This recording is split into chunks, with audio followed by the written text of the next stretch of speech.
Teen Town. Teen Town.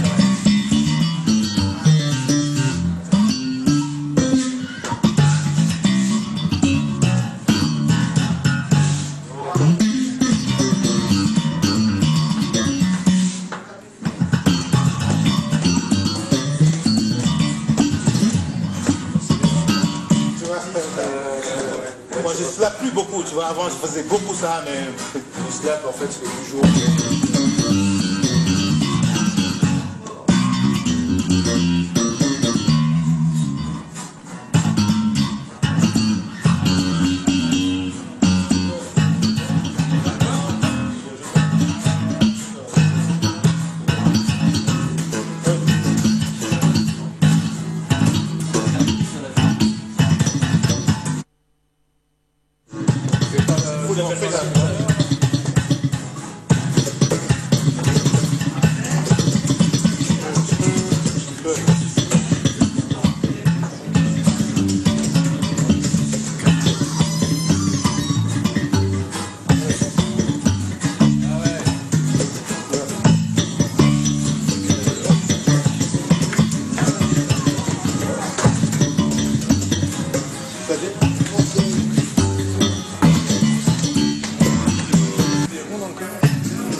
Waouh, en tout cas muy loo xamante ne dafay daw suñu yaram bu baax a baax ñu koy ñaanal fa mu ne gënal ko foofu fa mu jugee paix à son âme, que la terre lui soit légère.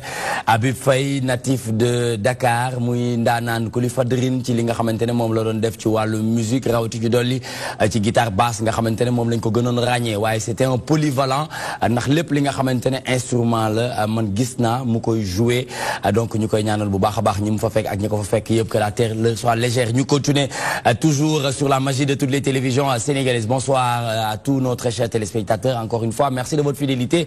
Merci d'être toujours à l'attente du rendez-vous incontournable. Toi-même, tu sais, yaa ma gën a xam wala maa la gën a xam lu mu ci munti doon ñu waxtaanee ko sur ce plateau parce que c'est bien sûr une partie de cette magie moo tax ñu leen di dajale du lundi au vendredi 17h à 19h di def mention spéciale à tous les Sénégalais de l'extérieur, de la diaspora qui nous suivent grâce à l'application DTV Sénégal ou le site internet www.dtv.sn. di jaajëfal Sanga TV nga xamante ne partenaire la ci kër gi ndax lépp luy émission rek day daw ci Sanga TV. ñu ngi ànd ak yéen comme ni ñu koy defee ànd ak Abisso pour mu présenter ñu toute l'actualité de l'internet appelé Actubuzz ndax xam ngeen ne lépp lu mu yëg rek dina ko jox askan bi ndax njëriñ lay doon. dinañ ci ànd ak Pape Ousmane Cissé moom tamit muy njarmeew nga xamante ne 1 pour 0,1 la waaye gis ngeen mu traité waat politique actualité sociale ak li nga xamante ne mooy économie. Pape Ousmane nag ganam mu ngi ci yoon bi di yegsi mais nañu xam ne waa parti démocratique sénégalais la ñu invité tey ki nga xamante ne moom mooy monsieur Lamine Ba bokk ci membre du comité directeur bu parti démocratique sénégalais ñu am yéene waxtaan ak moom bien sûr ci lépp li nga xamante ne rek jëm na ci controverse autour de la candidature de Karim Meïssa Wade mi nga xamante ne PDS moom la ñu def seen candidat ci élection présidentielle 2019. 14 millions de problèmes ànd ak ñun comme ni ñu koy defee tous les mercredis. Awa Badji elle se nomme muy war a waxtaanee ci 14 millions de problèmes li nga xamante ne xale yi jigéen ñi ba ci góor ñi sax xewal nañ ko mu jëm ci tatouage mu ne tatouage chez les jeunes filles, de la beauté et des risques. Donc mu nekk yi lu am solo loo xamante ne jamono ji en tout cas ça fait l'actualité sur la toile. Mais aussi dinañu waxtaan ak ñi nga xamante ne ñoom ñooy waa OMART. Bu ñu waxee OMART xel yi dem ci observatoire de la musique et des arts du Sénégal muy ki nga xamante ne ndax dañuy taxawal bureau bu bees tax bureau bi nag ñu ngi ci jiital ki nga xamante ne moom mooy le directeur exécutif kooku mooy kan muy Tange Tandian nga xamante ne kenn dootu ko présenté sur le plan national et même international ndax liggéey bu mucc ay bu am solo bi nga xamante ne mu ngi koy liggéey moo waral tey ñu invité ko ngir waxtaan ak moom. Mais du ci des ndax xam ngeen ne dinañ ci ànd ak keneen koo xamante ne c'est un homme de l'ombre. Ça m'a fait penser quelques années derrière ndax bu ñu ne homme de l'ombre Pape Ousmane daf may fàttali sama chronique boobu noonu homme de l'ombre baa ngi nii muy Papis Niang Arbi Papis Niang Arbi management moom tamit mu ñëw en tant que réalisateur mais aussi di directeur de la musique et de l'audiovisuel ci li nga xamante ne moom mooy OMART. Suñu papa suñu nijaay Guissé Pen bokk na ci kuréel gu bees gi mais aussi suñu papa suñu nijaay mu di Lamine Ndiaye moom tamit bokk na ci kuréel bu bees bi parce que dañ ko defaraat saytu ko moderniser ko gën a jël jeunes yi jiital leen ngir ngir ñu doxal ndax yëf yi dem ca kaw ca kanam ci lu baax comme ni ko waa DTV defee le groupe Excaf Télécom jiital ndaw ñi ndax xam nañ ne ndaw ñi ñoom ñooy avenir waaye di fàttali rek suñu décodeur TNT by Excaf mi nga xamante ne 25 000 francs CFA lay jar nga mën cee en plus de 77 chaînes à 25 000 francs CFA ñu may la ñaari weer yoo xamante ne doo fay dara vous y retrouverez toutes les chaînes yi nga xamante ne yittewoo ngeen ko bu baax a baax a baax donc damay tàmbalee waxtaan bi ak ki nga xamante ne moom mooy Papis Niang, art bi management en tant que le directeur de la musique et de l'audiovisuel. Bonsoir et merci d'être venu sur ce plateau parce que homme de l'ombre nga nee nañ ci ginnaaw caméra yi rek ngay nekk di joxe ay directives waaye tey nag teg nañ la ci kaw ci sous les projecteurs. Oui, tout à fait. Bon mu bokk si lu loo xamante ni bariwul di am mais dans un premier temps ñu ngi lay remercier. Merci di nuyu ñu nekk si plateau bi yëpp. di kontaan si sa liggéey. C'est vrai qu'on est dans l'ombre mais de temps en temps on vous suit. Merci. gis nañ liggéey bi nice na. et puis tegu na si yoon quoi. jërëjëf di nuyu aussi le SG. le secrétaire exécutif de. directeur exécutif. tout à fait non mon ami Tange Tandian. Tange Tandian. Bon comme ni nga ko waxee kenn dootu ko présenté si liggéeyam bu rafet. mais aussi ñuy profité di remercier et di gërëm aussi le président Mamadou Abdoulaye Guissé moom mooy le président de l'OMAR. di wax si sous direction wu tonton Lamine Ndiaye ñëpp xam ko un grand comédien national et international. ak tonton Guissé Pène nga xam ni ñu ngi suñu ginnaaw di ñu jàppale. donc Nicolas waaw gis nga homme de l'homme mais aujourd'hui avec mon ami Tange on est obligé d'être là pour parler rien que de la musique et de la culture en général. Absolument li ko rek certainement SG dina si gën a ñëw. bien sûr bien sûr directeur exécutif naka nga def. tout d'abord ginnaaw bu ñu sante yàlla julli ci yonent bu tedd bi Seydina Muhammad sallallahu alayhi wa sallam sant suma wasila Serigne Saliou Mbacké di ñaan yàlla tab ñu ci leeram yokk ñu ci barkeem di ñaanal suma Serigne Cheikh Saliou yàlla na fi yàgg lool te wér. Tout d'abord, c'est un honneur et un grand plaisir que nous vous remercions de nous avoir permis d'accéder à votre plateau sur la DTV, que nous vous remercions avec toute l'équipe avec qui vous êtes. Merci. De nous tous les téléspectateurs de la DSTV, disant que je suis Tange Tandian. Je ne suis plus à présenter à travers le paysage médiatique du Sénégal. Mais nag dafa am leen loo xamante ne waaw Pape Ousmane dama la koy nettali la ma ci nekk yëpp mu yàgg mu gàtt maa ngi doog a serré la main Tange Tandian ci bésu tey pour une première c'est-à-dire dama ko doon gis toujours de loin lu ci ëpp nag ci télé laa rek laa ko doon gisee. te li ma ci jaaxal ñoo bokk benn koñ bu ñu yorandoo. waaw muy Sicap Rue 10. waaw ma dëkk ri mu dëkk ri juróom. waaw tey laa koy doog a jox loxo. waaw. ah. Donc, comme on le dit, actuellement, que nous remercions le président Abdoulaye Mamadou Guissé, qui avait l'initiative de créer l'OMART depuis le 17 octobre 2000, qui est un ONG, une organisation non profit gouvernementale, qui est une organisation qui ne fait pas de la politique, qui est indépendante, qui œuvre uniquement pour les défenses des acteurs culturels et de la culture en général du Sénégal. Très bien. Donc, Dylan Fateli, tonton Guissé Pène, Momoy, le président du comité scientifique bu OMART, mais aussi ki nga xamantene mom moy Père Lamine Ndiaye, mom moy le secrétaire chargé du théâtre, un milieu bien connu bu Lamine Ndiaye. Donc ku nek rek ñu jox la cër ba nga xamantene mom nga mom ci li nga xamantene mom moy OMART.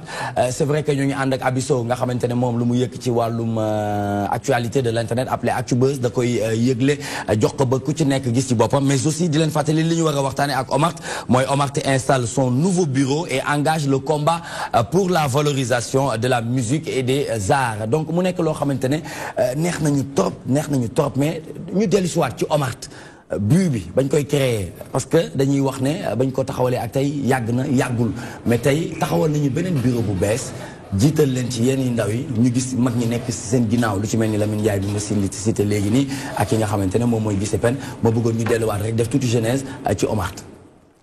Bon, juste si vous me permettez, OMART a été créé en 2000, je crois que plateforme de lamentation pour trouver des solutions.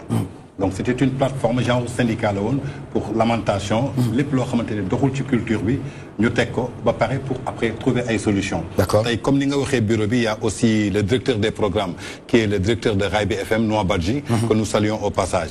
Donc l'objectif objectif OMART, parce que observateur de la musique et des arts.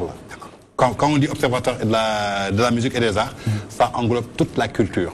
Et quand ça englobe toute la culture, mais au Sénégal, on ne peut pas partir de la culture sans parler du showbiz, de la musique. Parce que c'est la musique qui est le noyau de la culture. Culture. donc ñun benn objectif la ñu am ak benn but apporter notre contribution en tant que des jeunes qui ont toujours œuvré pour la bonne marche de la culture sénégalaise avec nos propres moyens, que ce soit moi, que ce soit Papis Niang, que ce soit d'autres. Je crois que depuis notre temps de jeunesse, on s'est toujours impliqué dans la culture. Voilà. Comme ça, gars, on a comprendre. Manam donc comme ni ma koy faram fàccee daal maanaam mooy ñun ay ndaw lañu yoo xamante ne dañu yàgg yëngu ci wàllu culture. maanaam ak suñuy propre xaaruñu ci woon ma demb. D'accord di ci liggéey nag di ci gëstu xam ci lu bëri. donc toll nañu benn jamono boo xamante ni ginnaaw Omart bu mu existé am na fukki at ak juróom-ñett. ki ko créé woon di suñu grand frère Abdoulaye Mamadou Guissé di mag ci Jules Junior.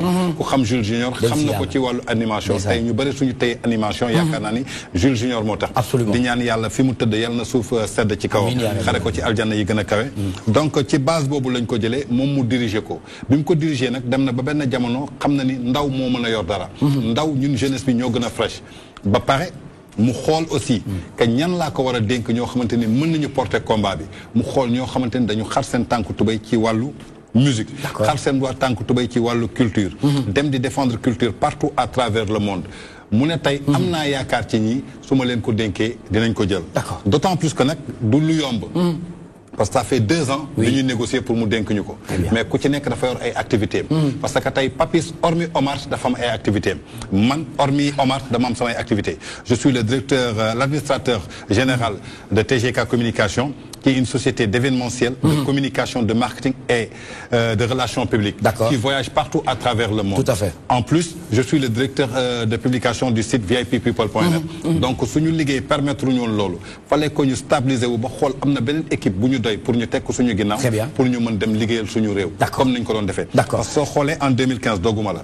Je suis le seul journaliste sénégalais pour représenter la culture sénégalaise à l'EPUB New York. Absolument. Avec plus de 3000 promoteurs et producteurs venus partout à travers le monde. bi ma fa jógee sama billet d'avion sama boss la jógee avec la complicité de New African Production de Biran Sarr. bi ñu fa jógee def naa benn rapport. bi ma ñëwee rapport bi avec la complicité de Cheikh Yérim Seck j'ai vu le ministre de la culture Mbagnick Ndiaye exposé ko pour naka la ñuy def pour dimbale suñuy artistes yi mais projet boobu aboutirul mais aussi comme aw ma woon mission ci len jarul loolu ma koy continuer li ma mënoon def naa samay jéego indi pour défendre sama réew. Très bien du ñàkk Papis am leen lu mu ci bëgg dolli. waaw je pense que jeunesse bi mot na ni ko Tandian waxee juste pour rajouter rek par rapport à mon département qui est la musique et l'audiovisuel.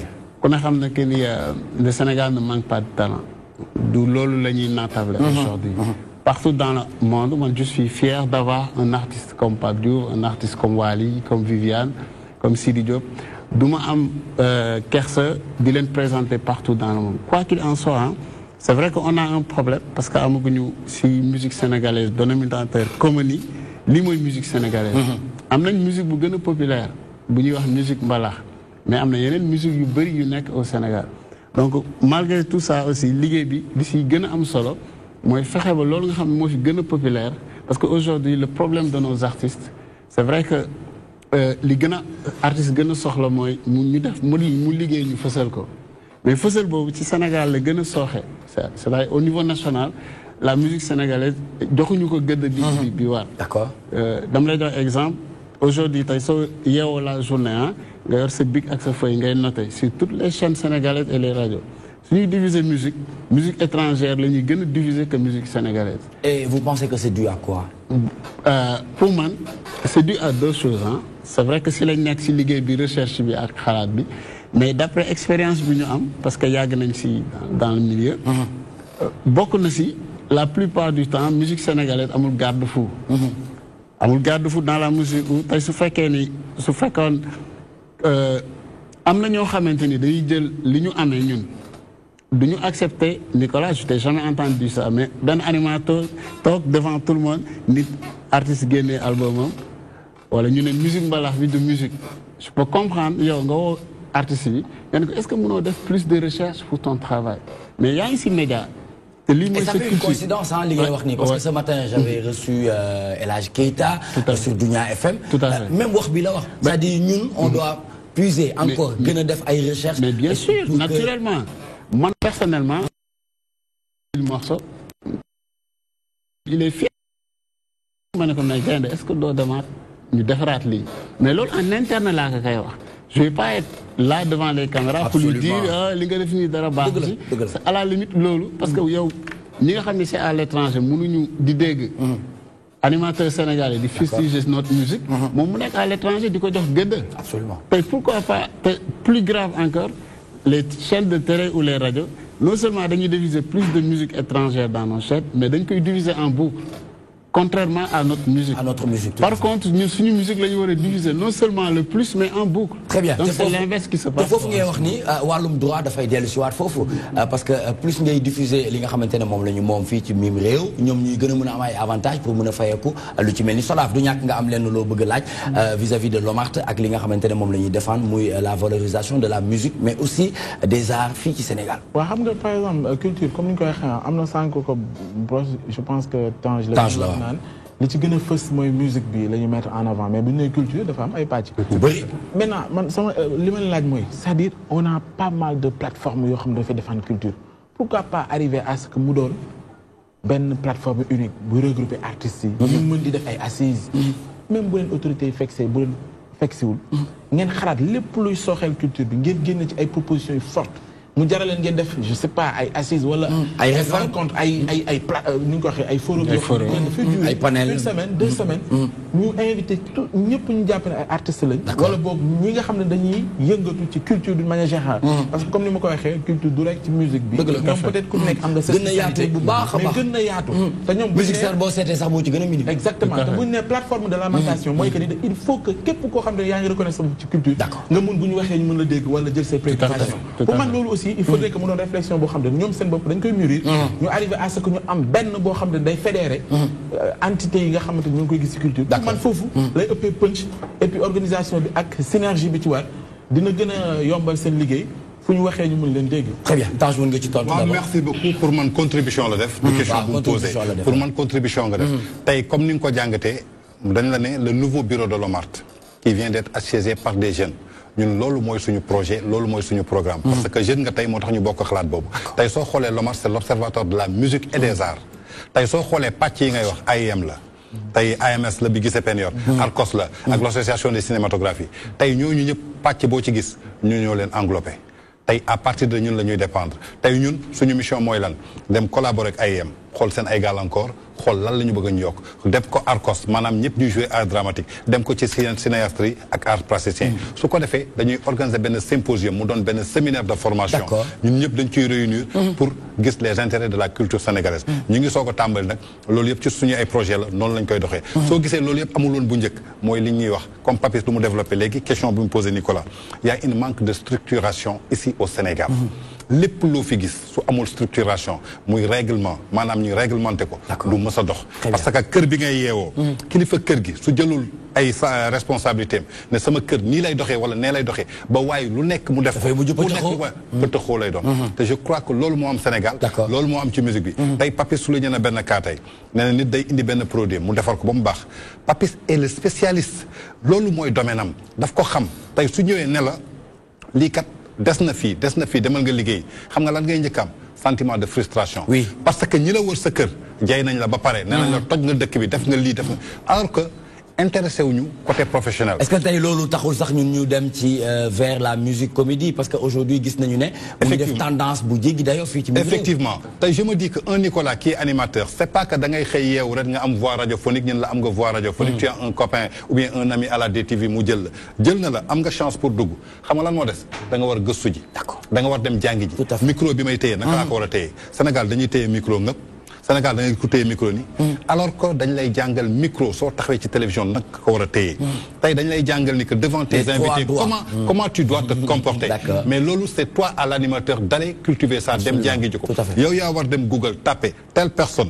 ban année la def lii ban année la def lii mais ñun Sénégal je crois que amaguñu culture boobu man nag heureusement bi may démarrer Sénégal comme yéen laa woon mais yàlla may na ma chance ma tukki def ay formation dans de grandes écoles fépp fu ma voyagé su ma amee 3 mois su ma amee sama benn 6 000 wala 7 000 euros damay dem fay jàngi. ñu jàngal ma lu bëre bi ñu ma jàngalee aussi dama jàpp ni que man li ma doon def Sénégal ndekete nekku moon ci dara. te jamono jooju maa ngi jàppoon ni que man maa nekk au sommet. te loolu moo fi bare tey. li muy wax nii benn combat la rek li muy wax nii c'est un exemple patent. boo xamante ne ñun tamit dund nañ ko ah. dem nañu nekk nañ ci yeneen presse nekk ci yeneen presse. mais am na fenn foo xamante ne bi ñu fa yeggee. dañu mooñ. ñu ne waa ñun ana lañ jàngoon démb lañ doon def démb te nit ñi dañu doon wax yaa ngi fiy toj affaire bi yow la. mais après on se rend compte que instant bi ñu ngi lay formaliser pour nga mën a nekk dans le formel tegu ci yoon bi nga xamante ne. pour jox la benn exemple mais non dama la benn exemple rek. oui très rapidement en 2012 je faisais une émission à la Sen TV. qui s'appelait 100% People. Il n'y avait pas un Sénégalais qui n'appréciait pas cette émission. D'accord. Mais c'est ma première formation à la Télé Sud bi may def stage. Mais quand j'ai montré les vidéos mais tubaab bi il se dañ doon rigoler quoi. Après toog boolem ak benn technicien qui me sortait des couac lañ ma génneel ci couac ëpp na 200 di dem. D'accord. Après ma ne ndekete ñun nekkuñu woon ci dara. À partir de là nag dama ne formation moom moo war jàng moom moo war xam-xam moom moo war tukki ñaar la soit nga wuti xaalis wala nga wuti xam-xam man j'ai choisi dem wuti xam-xam. C'est important mais aujourd'hui la dernière question parce que notre invité monsieur Lamine Ba membre du comité directeur du Parti démocratique sénégalais yegsi na comme ni ñu ko diggee woon ñëw na ngir ñu waxtaan ci li nga xamante ne dafay jëm ci controverse autour de la candidature de Karim Meïssa Wade mi nga xamante ne moom mooy candidat bu Parti démocratique sénégalais dinañ ci ñëw léegi nii moom tamit ngir mu àddu ci joxe xalaatam tamit ci li ñuy waxtaan ci wàllum culture mais Papis aujourd'hui ce qu'on ne comprend pas réellement mooy dañu gis ne la musique africaine en général mu ngi lekk xaalis mu ngi tukki mu ngi def ay concerts di def ay tournées un peu partout à travers le monde mais jusqu'à présent on a un souci avec la musique sénégalaise qui tarde qui est toujours derrière ci benn lenteur boo xamante ne kenn mënu ko expliquer le pourquoi en tant que spécialiste di ci liggéey est-ce que mu ngi ci ñëw waaye mën naa si ñëw c'est simple hein je démarre d'abord par li nga wax noonu musique africaine mais aujourd'hui musique africaine sax amul benn musique africaine parce que li ñuy joué si côté Afrique anglophone mooy Nigeria Ghana Angola xaw na am différence un peu avec ce qui se fait en Côte d'Ivoire Cameroun un tout petit peu c'est vrai que ñu ngi si même beat c'est vrai que ñu ngi si même beat parce que musique boobu ngay wax yàggul c'est en 2005 que avec Toufès le déclencher un peu ce rythme de musique li ñuy wax afropop. Absolument. xam nga du sax ñoom duñ tuddewuñ ko sax musique foofu parce que soo demee dans les grands festivals rap hip hop lañ koy dugal si classification hip hop. D'accord. Tu vois ce que je veux dire. Donc dafa nekk si benn beat boo xam ni. pratiquement foo dem si àdduna donc ko fay fekk. Naturellement on est africain. Comme le fait Maître Gims, il est français, il se considère comme français. Mais si musique, tu entends la musique française, mais dès que sonorités africaines. Et c'est ce qui fait sa particularité. C'est vrai que la musique sénégalaise, a une chance beaucoup. La musique aussi, il faut que nous douglions sur l'aine. Il faut que les étoiles. C'est comme les artistes qui marchent. Artiste mën na ñëw dem si studio 2000 wala mu gis un professionnel jël ay millions investir ko si album nga jël benn boy mu dem ci benn studio ñu fëgg table bi poussière bi foo ci benn morceau mu génn après ça fait des écrans loolu mbiru musique la yëfeeru jinne la kenn mënu ko xam mais n'empêche li Tange doon wax léegi quel que soit lu mën a am si domaine boobu ñi nga xam ne ñooy encadré parce que art kenn mënu ko contrôler kenn mënul wax yow yaay woy kii du woy c'est impossible. D'accord. Qui se sent être chanteur, je vais me montrer à la face du monde que je sais chanter. C'est au public maintenant de juger. Mais n'empêche, parce qu'un début, c'est un début. Tu peux jouer de temps en temps. Mais si tu élan, normal comme le temps joue, l'État doit venir en aide les gens qui s'entourent autour des artistes. Les aider, les former comme Ninka Wahe. Yo bi ngay ñëw am na foo doon liggéey. Mais da nga ñëw feneen ñu defal le recyclage. Jàngalaat la lu bëri. Pourquoi pas ñëw Peter di la dëbb. Tout à fait. Mais pourquoi pas l'État du xool à un moment donné où la SODAV ou au niveau du ministère de la Culture, ils se disent écoute, ça fait 5 ans, il y a une nouvelle génération. On va appeler leur scène gestion. Nous appelons la gestion d'artistes, la management, la impresario, la chargé de presse, c'est une manière de les aider. Nous avons une chance. Parce que nous, quand on était un peu plus jeunes, Sénégal, peut-être, chance bobu lañ amone. Dafa amone ñaari axe yo xamni so nekké ci musique fa ngay fréquenter. Soit tu es sur Talla Diagne avec Studio 2000. Soit le matin, tu vois tout le monde, de Youssou Ndour jusqu'au plus petit journaliste culturel. Ne serait-ce que de frotter tous ces gens-là tous les jours, mais dans une culture générale. Studio 2000, tout à fait. Non, en ville, en fait. En ville. Donc tu vois tout le monde, journaliste, promoteur, producteur, artiste. tu es entouré de tout le monde. Donc, à force d'être avec tous ces gens des années et des années, nous avons une structure, de fréquenter le centre culturel français, nous avons aidé sur plusieurs thèmes de formation. On se réveille, on nous dit, écoute, l'un m'a une formation sur la région. Mais bien sûr. Donc, lolo nak mon manque cette génération. Moi, je ne parce que normal, je dis toujours, toujours une bonne casse que les artistes sont mal entourés. Xam nga aussi nit mënul nek ci koñam wa koñam gëm ko diko jappalé mu am temps nek sama xarit ken gëmuma mu may soutenir il se bat sama défé single mu dem jël ko déwo di dugg car rapide di wacc yalla xey ma am succès je l'écarte ce que je leur conseille peut-être moi même boko écarté wul defal comme ni Youssou Ndour def ci ses frères wala nga def comme ni Coumba Gawlo def ses frères prends les moyens qu'il faut et fayal ñu jangal leen comment gérer un artiste. Parce que après le talent aussi, la gestion d'artiste va impératif c'est important pour la carrière. Tout à fait. Donc, musique sénégalaise, si nous voulons nous c'est vrai qu'il y a une partie qui est maintenue ici, mais c'est mécanique. Organisation. Très bien. Donc, nous avons d'abord la musique. C'est fait par des musiciens. Musiciens, parce que quand tu n'es pas un artiste, ils ne comprendre ni jouer, mais dans le studio, on regarde comment les gens s'organisent pour faire un morceau. C'est d'abord la création de l'artiste. C'est les studios. Non, je parle de la musique sénégalaise en tant que telle. Moi, Mbalarbi par exemple, moi, acoustique, ces gens qui le font, qui sont des professionnels, si on jouer en live, ils peuvent jouer. Dans le Nigeria, mais Wizkid ou Davido, il est avec quelqu'un, il accède dans le studio, nous devons album, mais ça a été le cas avec Maître Gims au Sénégal. Beaucoup de gens ont été déçus. Bonsoir, monsieur Lamine Ba. Merci encore une fois de votre générosité, parce que nous avons une générosité là. Nous avons ci biir DTV toi-même tu sais ñu ngi waxtaanee culture mu am pàcc mu nekk pàcc bu am solo ci li nga xamante ne moom mooy ci wàllum réew parce que dañuy wax ne la culture enrichit tout le monde contrairement ak li nga xamante ne moom mooy finance mais aujourd'hui l'appréciation ci wàllum culture fii ci Sénégal mais surtout ci wàllum musique parce que c'est vrai que musique minime na ci biir culture ndax ni ko Pape Ousmane waxee ay département yu bëri la mais ci wàllum musique ana jàngat bi xalaat bi appréciation bi ci ni ñu koy gisee ni ñu koy dundee ak ni ñu koy véhiculer. Merci. Tu me permets d'abord de remercier ces plateau bi, de remercier ces auditeurs. Bon, il est difficile trop que je parle à la place des concernés. Parce qu'ils sont. Mais juste une appréciation. Bon. Le micro, s'il vous plaît. Ce que je peux dire, c'est un constat. Il y a un problème de professionnalisation du secteur. Et comme le sport souffre de la professionnalisation, le métier des arts aussi souffre de professionnalisation. Quand on parle de professionnalisation, c'est la formation, c'est l'accompagnement, c'est les productions, c'est toute une chaîne en fait. C'est toute une chaîne. Bon, maintenant, c'est normal dans un pays, si un secteur aussi important ne marche pas, on ne peut que regarder du côté de l'État, qui a la responsabilité de permettre, de créer les conditions d'épanouissement et de succès d'un secteur. Bon, quand on parle de politique, nous, on considère qu'un pays comme le Sénégal, qui a une vocation culturelle incommensurable, déjà c'est un patrimoine à partir qui pouvait plus se représenter sur l'assiette économique du pays. Je suis libéral, je suis d'un parti qui a été aux affaires et nous avions à un moment donné pensé que il fallait nous vers la professionnalisation des secteurs.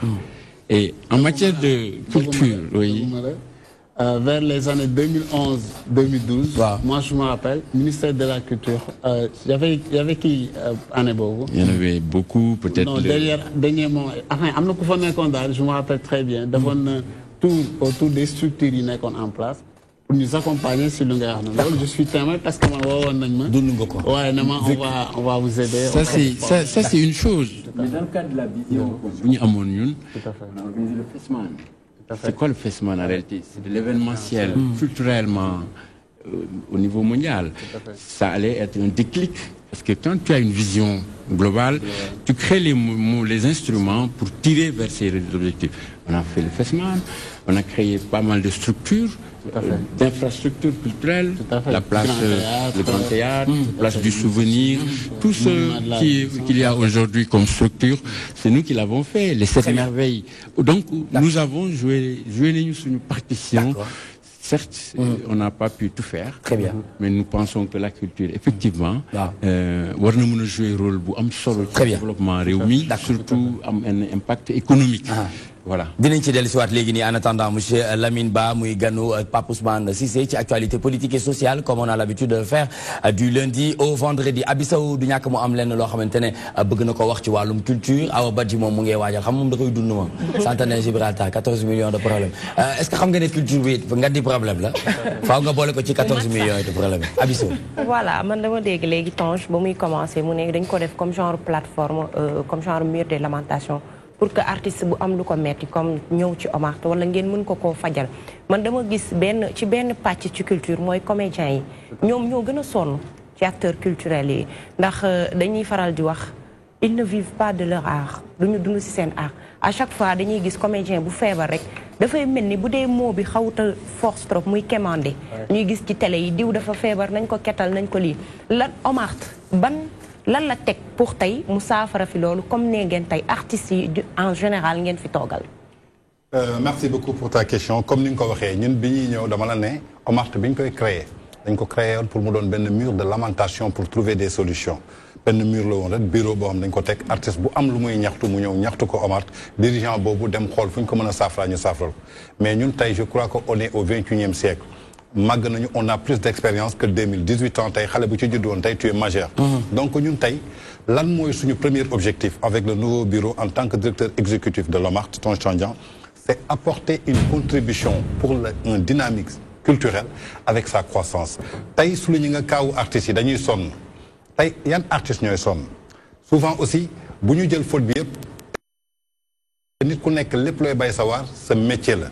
War nga ci préparer sa avenir war nga ci préparer sa retraite mais partie culture la boo xamante ni am na yenn financement yoo xamante ni peut-être dañ koy jot est-ce que financement yooyu amoon na transabilité maanaam ca ña ko war a jot ko donc ñun tey loolu la ñu dem gëstu ji ba xam bu ci nekk fan lay jaar ak fu mu dul jaar nangu nekk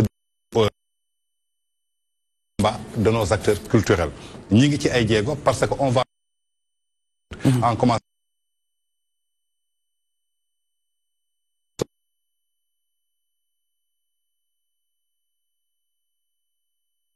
Lamine Sall du Mémoriam de Gorée ñu ñëpp bu ñu leen seeti jee ñu am Koundoun directeur des arts dañ koy dem seeti ji parce que am na benn fonds de dotation boo xamante ne dañ ko octroyé à la culture urbaine ñan ñoo ciy bénéficié wu ñan ñoo assiégé wu foofu ci commission bi ñan la ñu xam la wala xamuñu leen est-ce que ñu ngi yëngu ci culture wala yënguñ ci culture parce que tey yëfu culture soo fa yëkkatee Lamine Ba bii di def politique du fa def dara comme Papis Niang. Les personnes qu'il faut à la place. Voilà, il faut des personnes qu'il faut à la place qu'il faut. Très bien. Il faut prendre des acteurs culturels et les remettre dans la culture. Nous savons lan moy gëdd culture ak lan lañ mëna jox. Da nga japp né ba légui lolu mu ngi traîner. Non, amul. Parce que tay ko fay def avec Macky Sall essayé won na dugal président Macky Sall essayé won na un certain jël na Youssou Ndour artiste bu mag defoon nako fi ministre de la culture. Wa xam nga tay ay essayé ngeen ma wax. Politique lu ñuy essayé. lu ñuy gëstu la teg ay projet am ci yaakaar dénk ko nit soo xoolee projet de presse bi keroog am na lu ma leen wax ma ne du ma fi promettre su doon promesse moom fi indi j'allais pas accepter. mais avoir un ministre bu toll ci monsieur Abdou Latif Coulibaly. Ouais, aussi attends, Abdou Latif Coulibaly est-ce qu'il est culturel? Il est journaliste. Oui. Il est journaliste. Mais il a un côté culturel. Voilà, il a un côté culturel. Il a un côté culturel. Est-ce que Abdou Latif Coulibaly a pris toutes les dispositions nécessaires pour pouvoir veiller à tout cela? Lamine Ba souligné na léegi benn cas boo xamante ni ça m'a frappé. Place du souvenir ñoom ñoo ko fi teg. bi ko Atepa di livré tey soo fa demee tey ak ni mu mel da ngay am gàcce. On nous a livré une plateforme culturelle. Tay ay gargote la, fu ñuy jaayee chardius, fu ñuy jaayee ay restauration. C'est pas normal. Tay ñun en tant que des jeunes, dañuy dem seeti ki fa nekk waxtaan ak moom ñu ne ko amuñu lu dul culture. Tay son président, son excellence monsieur Macky Sall, il est le protecteur des arts. Est-ce que xam na lépp li ci xew? parce que ñi siège ci secteur yooyu est-ce que ce sont des acteurs culturels ñun loolu la ñuy gëstu ji ba pare suñ ko gëstoo su dee baax na chaque année ñun dañuy def rapport de toutes les réalisations culturelles bu ñu distribuer à toute la presse sénégalaise plus particulièrement la presse internationale donc li nga wax ci Arcos ñun ñu ngi ci jéego yooyu parce que dañuy toog ak ñoom tey ku jël Lamine Ndiaye dugal ko ci biir xam na ni acteur culturel lay jëfam ku jël Giuseppe dugal ko ci xam nañu c'est un doyen yàgg na ci musique man balaa ma ciy dugg sax conseil yu bëri ci moom laa ko doon jëlee ndaxte nee nañ ku la mag ëpp lay sakar très bien dégg Awa Badji man sama problème mooy ñoom comment ils vont faire pour mettre ñëpp au même pied d'égalité su ma waxee loolu mooy dañu ne culture mooy doxal réew mais fii bu ñu nee culture lu ñuy xalaat mooy danse excusez-moi lu ñuy xalaat mooy théâtre wala musique alors que mës naa cee def benn reportage ci ñi nga xam ne mooy wàllum danse bi ñi yëngu ci wàllum da ils sont pas tellement reconnus fii kenn reconnaître leen surtout ci wàllu danse urbaine bi yaa ngi koy wax sànq muy affaire u simb te simb mu doon loo xam ne aar la day soxla ñi nga xam ne mooy ñii ñëw ci réew mi di xool mën a gis aar boobu gis xam ne lii kat bokk na si ñun tey jii nan ngeen mën a def pour yemale leen ñoom ñëpp ñi nga xam ne mooy danse musique théâtre ñoom ñëpp ngeen xool nan ngeen leen di mën a fësalee fii ci suñu réew ak ci bitim réew. xam nga tey dans tous les états du monde kenn mënul yemale ñëpp structure bu nekk dafa am budget bu ñu lay alloué. ça dépend sa mission. li mu toll ak budget boobu. tey ministère de la santé bokkul ak budget ministère de la culture. mais y a ben énorme financement boo xamante ne tey am na ci culture mais ñun suñu premier point mooy lan est-ce que financement boobu mi ngi dem ci acteur culturel wala demut tey soo xoolee Omart teg na benn statut boo xamante ni mi ngi assemblée nationale dina raw et je lance un appel au président de la République son excellence monsieur Macky Sall de le promulguer pour ñu voter ko pour képp kuy artiste Sénégal nga am statut ñu reconnaître la nga am mutuelle am lépp nga tegu ci yoon code de la presse bu bees bi ñun loolu mooy suñu combat donc dafa bokk suñu combat parce que soo xoolee tey BSDA lan moo tax mu nekk SODAV Omart moo ko njëkk a xeex ne nañ ko privatiser te bu ñu ko privatiser mais aujourd'hui Omart fan lañ ko mën a ràññee Papis fan lañu mën a tey Omart fan la bokk ci ministère de la culture la bokk SODAV la bokk wala ay professionnels ñoo engagé wu teg kuréel boobu noonu am ay pexe yoo xamante ne bëgg nañ ko lal ci wàllum culture. non répondre naa ko ci commencement bi Omart structure no profit gouvernemental oui ONG no profit gouvernemental d'accord defuñu politique d'accord bokkuñu ministère de la culture comme tout ONG nu ñu amee droit juddu noonu lañ juddoo bi ñu juddoo tamit lenn la ñuy jël plateforme culturelle la ñuy défendre mais fan la ñu relier ak fan la ñu rattaché wu c'est au ministère de la culture parce que tey ministère de la culture la ñu am kon y a pas de budget derrière y a rien y a pas de budget y a pas de budget on travaille avec des partenaires tey UNESCO partenaire u Omart la tey Omart day dem wuti ji ay fonds day dem wuti ji ay fonds wut ay partenaires léegi xool acteurs culturels yi naka la ñu mën def pour développer leen seen activité d'accord bàyyi ko mu toll ci tuuti par rapport ak waaw lu mu wax c'est important oui naka lañ mën a def ba partage bi équitable loolu fan lay mën a yombee mooy que acteur bu si nekk si li ngay nekk nga def le tout nga organiser wu mais boo organiser wu ba créer sa œuvre y a ce qu'on appelle la promotion parce que nit ñi lu ñu gisul aussi mënuñu daw uti ko ba koy jënd ba muy jariñ artistes yi koy def il faut que vous les chaînes de télévision les organes de presse jël ce que nous avons comme produit artistique ñu teg ko si table bi ñu jëm ko jaay ñu jëm ko valoriser ñu jëm ko jox gëdd parce que je regarde votre deuxième chaîne qui s'appelle RDV. C'est la première, là c'est la deuxième. Moom mooy yaay ji quoi. La maison mère, c'est la maman, voilà. La RDV c'est la maison mère. Supposons que tu prends la chaîne mère RDV. Mun nga ko seetaan week-end yëpp. du teg daray produits sénégalais. Je donne un exemple. lu muy teg lépp ay produits étrangers. loolu tuddee produits étrangers ak ay film américain la ak français. théâtre yi xanaa doo koy gis. attends je viens non loolu lu tuuti la si limité loolu lu tuuti la si limité non c'est valable pour toutes les chaînes. oui c'est-à-dire que aujourd'hui il faut tey comme li muy wax ni artiste su fekkee li muy def doxul mënu si dund c'est-à-dire première bataille bi mu ngi si il faut ngeen valoriser ce que lu artiste sénégalais yi di def. même su fekkee ñun à notre niveau ñu ñuy produire ci côté musique audiovisuelle dañu war a def autocritique pour defaraat lu ñuy def pour mu gën a commercial tant sur le plan national qu'international. mais doole bi mu ngi si la presse. mais aujourd'hui est-ce que vous ne pensez pas que ne loolu mu ngi si diggante ñaari pàcc diggante état ak CNRA ñoom ñi nga xamante ne tey ñoom ñoo war a teg benn feuille de route à toutes les télévisions sénégalaises. foofu laay ñëw xam nga tey les produits étrangers. ñu bëri ñu ngi koy xool di ko seetaan. Sénégalais yu bëri. tey quand tu regardes des chaînes comme Novelas tu entends toutes les maisons ñu ngi seetaan ay films. et y a des scènes un peu plus osées que ñun lu ñuy produire. xam nga loolu rek déjà blocage la. parce que tey su fekkee ñii dañu bëgg a seetaan lu ëpp rythme ëpp sensationnel ñun à notre niveau au cher Sénégal on nous dit vous artistes vous devez vous limiter que sur ça. Parce que si vous avez taper fort, vous allez crier, il faut arrêter. Attends, je termine. Attends, je termine. Mais comme c'est aussi simple que ça. D'accord, allez-y. Aujourd'hui, le monde, c'est un village. N'est que tout le Sénégal.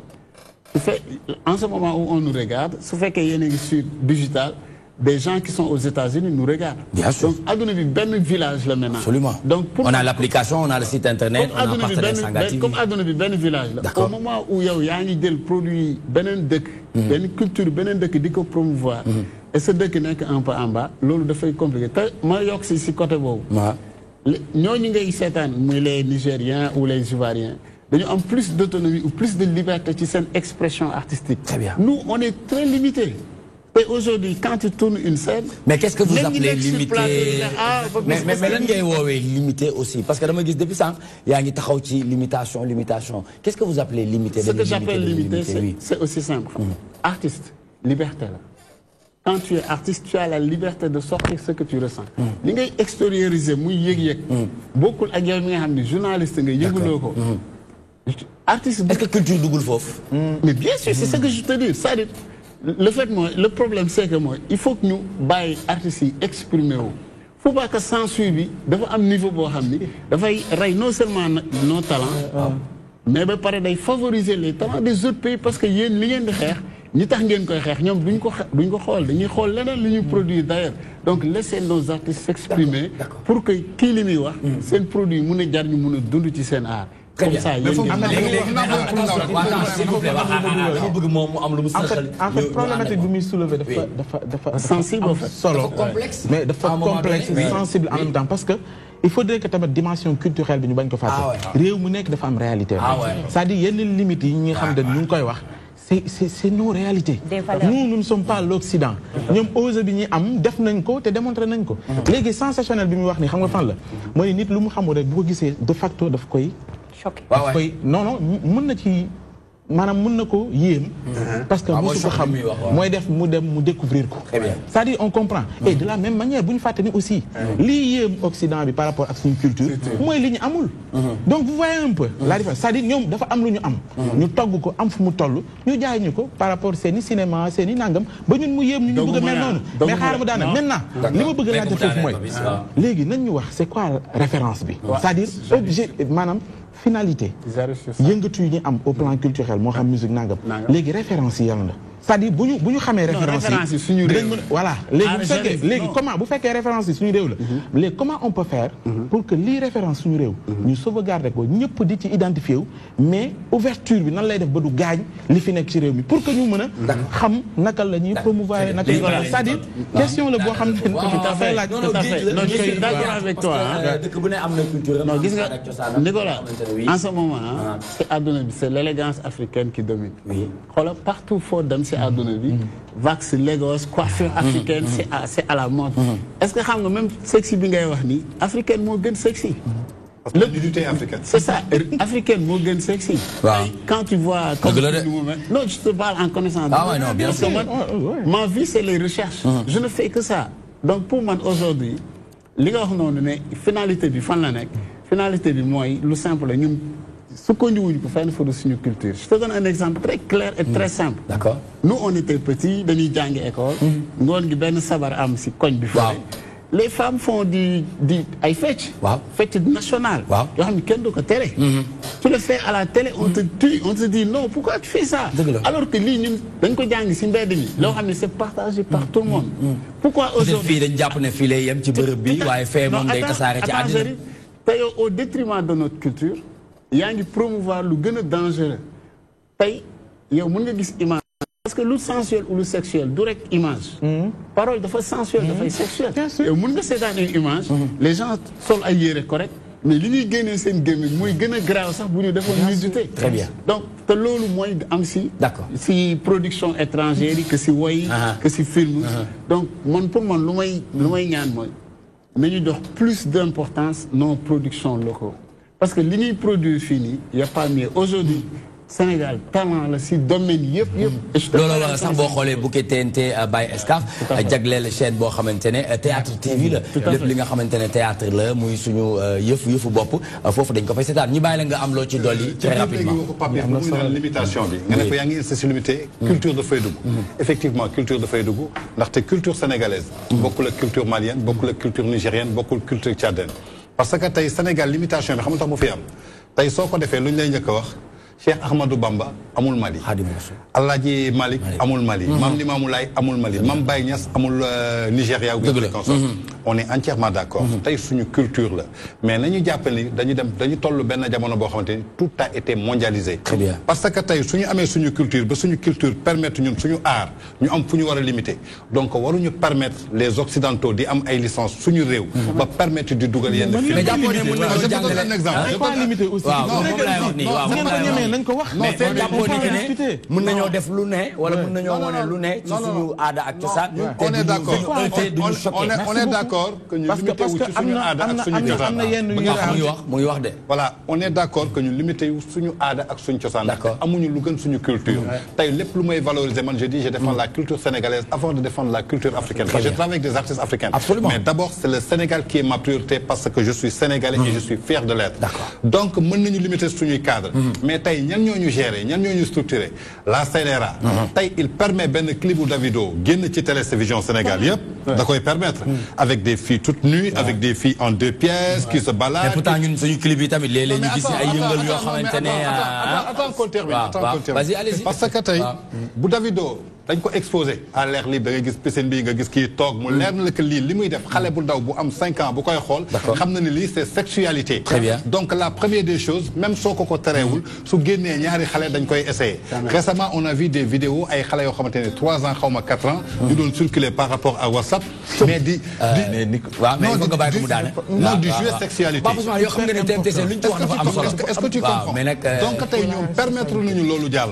te tey permettre ñun suñu acteurs culturels yi exercer seen art xam nga sànq nee naa la nudité est africaine parce que bu njëkk soo xoolee suñu ñoom maam yi du ñoon solu génnee sawen du woon dara mais tey ci film bi dañu toll benn génération boo xamante ni waneel li am parce que éducation sexuelle gars yi dañ koy tere Sénégal moo tax loo ci gis ay xale yu am 13 ans 14 ans 16 ans fii donc la ñuy biiree mais à l'Occident doo ko gis mën nga gis xale bu am 16 ans di def lépp mais xam na luy éducation sexuelle xam na luy protection xam na lépp tey da ngay gis le préservatif je vois qu'on fait la publicité du préservatif ici au Sénégal damay gis xeesal ñuy def publicité au Sénégal je l'ai vu sur aucune chaîne de télévision étrangère. Très bien Abisso. Pourquoi? waaw ci li ñu wax rek ci laay rebondir xam nga ñun li ngay wax limite ñun dañoo am lu nga xam ni ay valeurs yu nga xam ni moom lañu làmbool fii ci sunu réew ndax am na loo xamante ne tey CNRA même bu ko permettre artistes yi di ko def ñi nga xam ne ñoo di kilifa diine yi duñ ko permettre tey su jàllee benn yoon ñaari yoon di nga dégg coow lu bëri te tamit li ngeen di wax limite c'est à vous artistes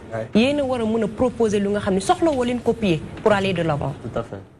Nous Africains on n'a pas besoin de copier les Occidentaux pour taxaw au devant de la scène parce que am nañ lu nga xam ne tey suñ ko taxawalee wala sax buñ ko joxee valeur bi nga xam ne am na ko def ko nu mu waree Tange wax na ko léegi mooy problème formation peut-être que am nañ ay talent yu nga xam ne defu exploité wuñ ko nu mu ko waree ba tax na tey ngeen di xoolee ni tey Occidentaux yi def nañ lii permettre nañ leen ko alors que ñun permettre luñ ko ci lu ñu moom buñ ko exploité nuñ ko war a exploité ñee duñ ñu yóbbul dara juste pour te dire que ni rek jarul ñuy def li ñee di def pour mën a taxaw au devant de la scène. léegi dama bëgg ñu changer tuuti cadre tam ñu des cadre bi kaw ñu changer tuuti cadre léegi non dañ koy xaar 15 secondes pour yow 15 secondes pour moom ñu changer cadre bi tuuti rek s'il vous plaît. non yow li ma la may jeex na. nous on est des puristes. man xoolal moi je suis authentique man lu ma mun a am li nga sol nii moo ma gënal tu demandes am na ay ñoo xam ne xam nañ ma li nga sol nii moo ma gënal nga nekkoon ak robe bu jógee États-Unis je te parle en connaissance que moi je suis artiste je ne fais que recherche surtout sur notre culture africaine ñi may liggéeyal si production vidéo laaj leen il me dit Papis oh ça c'est trop recherche ak xoolal baa ñu def affaire bu simple parce que pour man comme ni ma la ko waxee l'élégance africaine est en marche tamit sa image dafay jouer tamit l'élégance africaine est en marche partout le problème ce n'est pas que dañ dem copier nous copier wuñu Sénégal. Il y a des artistes qui sont bons ici, très bons. Mais Lamine Gaye, lan lay soxlaal copier beneen acteur si àdduna. Il y a un grand frère qui s'appelle Ibrahima Mbaye Sorano. Lan lay copier si benn acteur américain. Il n'en a pas besoin parce que yàlla may na ko talent bi. Ce que je veux dire par là rek mooy na chaîne de télé ak média bi promouvoir ce que nos artistes produisent. D'accord. On ne demande très bien. que ça. Merci Babis. Très rapidement 15 secondes. Voilà, nous partageons les mêmes idées que toi. Nous, on n'a pas besoin de copier. On a nos cultures et nos valeurs. Nous, nous respectons parce qu'on est des Sénégalais. C'est une question de société. Il y a une famille qui est une famille qui est une famille. On n'a pas dit que nous devons copier pour une sensualité. Mais qu'on laisse nos artistes s'exprimer. Parce que Papis, amul sañ-sañu toog di wane loo xamante ni tey moom su toogee di ko seetaan day am kersa ak doomam parce que su ko defee moom génne na boppam ci sénégalité donc ñun waxuñu loolu dañu ne nañu permettre suñu artistes yi génne seen talent te suñ ko génne vous les médias nous les médias on essaie de promouvoir ça récemment gis naa Guigui génne benn morceau j'étais à Paris avant single bi di génn sax bombal turu bombal rek nee nañu le single de Guigui risque de censurer pourquoi censurer bombal c'est quoi bombal déjà nous avons une influence. Quand mais non la presse qui a écrit ça. xam nga presse bu bind loolu. tey Sénégal ils sont trop politiques. D'accord. Au lieu que ñu gëstu ni que site bi li mu bind lan la mais tey dafa am ay structures yu nekk ci état bi dañuy bàyyi xel presse bi. alors que kooku di bind loolu. du journaliste amaana. xalaatam kese la wax. très bien bi mu wax xalaatam léegi Sénégal da ciy bàyyi xel naan xaaral ñu censuré ko. balaa population bi du ñu mere. alors que dañ ko tooñ. très bien monsieur Lamine Ba lan ngay déduire ci waxtaan bi ci li nga xamante ne dégg nga ñu yëkkatiwaat ko ci wàllum complexe limitation parce que dañuy wax ne am na lu bëri loo xamante ne ñu ngi koy jëlee bitim réew muy dugg fii sans problème nit ñi di ko seetaan à l'aise avec des enfants avec et cetera mais s'il s'agit de nous il y a un problème. C'est un débat compliqué. Pourquoi compliqué? Parce que ça parle de la... Pape Ousmane, tu n'es à l'aise, hein? Ça parle de... Non, c'est très compliqué. Parce que la culture, d'abord, c'est un secteur du point de vue économique, mais c'est des réalités aussi internes, c'est philosophique, c'est social, c'est très compliqué. Maintenant, ça me ramène à mon propos de départ. C'est un problème. Daf may delloo rek ci li ma waxoon ci départ bi pour wax ni y a un problème de professionnalisation. Tout à fait. dama lay jox benn anecdote bu ndaw. dama am benn xarit bu jógee woon à l'étranger ñu dem Médina. ñu demee Médina après mu jënd ay dàll yi ñuy defar Médina dàll ngaay yi. ñuy defar ñu dem 1 an après am kuy ñëwaat fii ñu yóbbante ko. Parce que bi mu ko yóbboo am ñu ko gis ñu bëgg ko bi mu ñëwee di ko jëndaat mu fekk paa bi jël benn étiquette il était en train de mettre l'étiquette de Zara ci dara bi quoi et ki ñuy yóbbante mu wax ko mu ne ko mais pourquoi defloo ci sa tur Mamadou Gueye Samba Ndiaye ça ramène au débat du produit. Vous dites qu'on est dans un monde globalisé, mais nous contraindre les Sénégalais à consommer des produits de pôle avec le mouillot. Donc vous devez raisonner en termes de standards, labelliser ces métiers. Quand j'ai dit tous les arts, que ce soit le musicien en statut, il vit de son métier, le plasticien de ses métiers, vous la société civile culturelle, parce que c'est la société civile culturelle, vous n'êtes ni État, vous êtes de la société civile, comme Rado, nous sommes environnement, vous faites aussi votre partition. Donc c'est des problèmes de politique, de vision. C'est pas facile, c'est pas évident, mais je pense que deviner peut situer les problèmes, parce que vous parlez de CNRA. La CNRA, pour moi, c'est juste un acteur de l'État pour gérer un domaine de la régulation de l'audiovisuel. Pour moi, la CNRA ne contrôle pas la culture. C'est les gendarmes de l'audiovisuel en quelque sorte. Pour moi. Donc, le champ est vaste. Il y a des acteurs, il y a des responsabilités, il y a des missions. D'accord. Et que chacun intervenirait, mais il y a un besoin réel de professionnaliser la culture au Sénégal. Parce que ça va permettre que INPI, au RPI. Les artistes, quand ils produisent, ils labellisent leur production pour que demain, au-delà même du consommateur sénégalais, avec l'Internet et tout ça, que tu puisses vendre au niveau international. Donc il y a une réflexion globale que ça nécessite. C'est pourquoi j'ai dit c'est pas un débat facile. D'accord. On n'est pas du wax lu. Très bien. Donc ba léegi ñu ngi ci culture hein, mais ñu waxtaan tuuti ci musique carrément hein, muy mbalax mi nga xamantene mom lañu dund diko enjoy tous les jours nga xamantene diggante avec ki nga xamantene mom moy Awa Badji daf leen di neex lool ndax léeg-léeg ma déglu ci seen casque yi ay nama ray ma ne kon di moo xew temps yi ñuy ko mais aujourd'hui dañu gis benn dualité entre Pape Diouf, leader de la génération consciente, et qui nga xamantene moy Wally Ballago Seck, leader du Ramadan. Aujourd'hui, on ne comprend pas. Il y a une certaine dualité. Les dualité bobu dem na ba ken bayetul xel ci yenen artistes yi. Il y a Viviane, il y a Titi, il y a El Hadj Keita, Momo Dieng, Tarba Mbaye. Mën naa lima ñoo xamantene mais lan ngeen japp ne que ne lolu motax tay dualité bobu nek ci kanam. Ni wax Pape Diouf ñi di wax kii di wax kii maa njëkk joué fii kii maa est-ce que loolu bokk na tey luy enrichir jàppale ñu ci suñu biir culture rawatina ci dolli ci musique sénégalaise Papis. waaw c'est une question bu xaw a complexe la parce que man ñaar ñëpp liggéey naa ak ñoom ñaar si ay at yu bëri. musuma gis dualité pour dire vrai hein. Pourquoi musuma gis dualité peut-être man su ma ñëwee su ma liggéey laay def. J'ai accompagné les deux artistes si ay événements yu mag a mag. D'accord. Personnellement, je suis très proche de Wally. Suma rak la suma xarit la. D'après li ñuy échanger si liggéey ak si façon de faire, si démarche am wala si façon am, wanuma fréquemment moi je suis libre. Oui, bien sûr. Wala luy nuro dualité ak Pape Diouf. Pape Diouf aussi idem.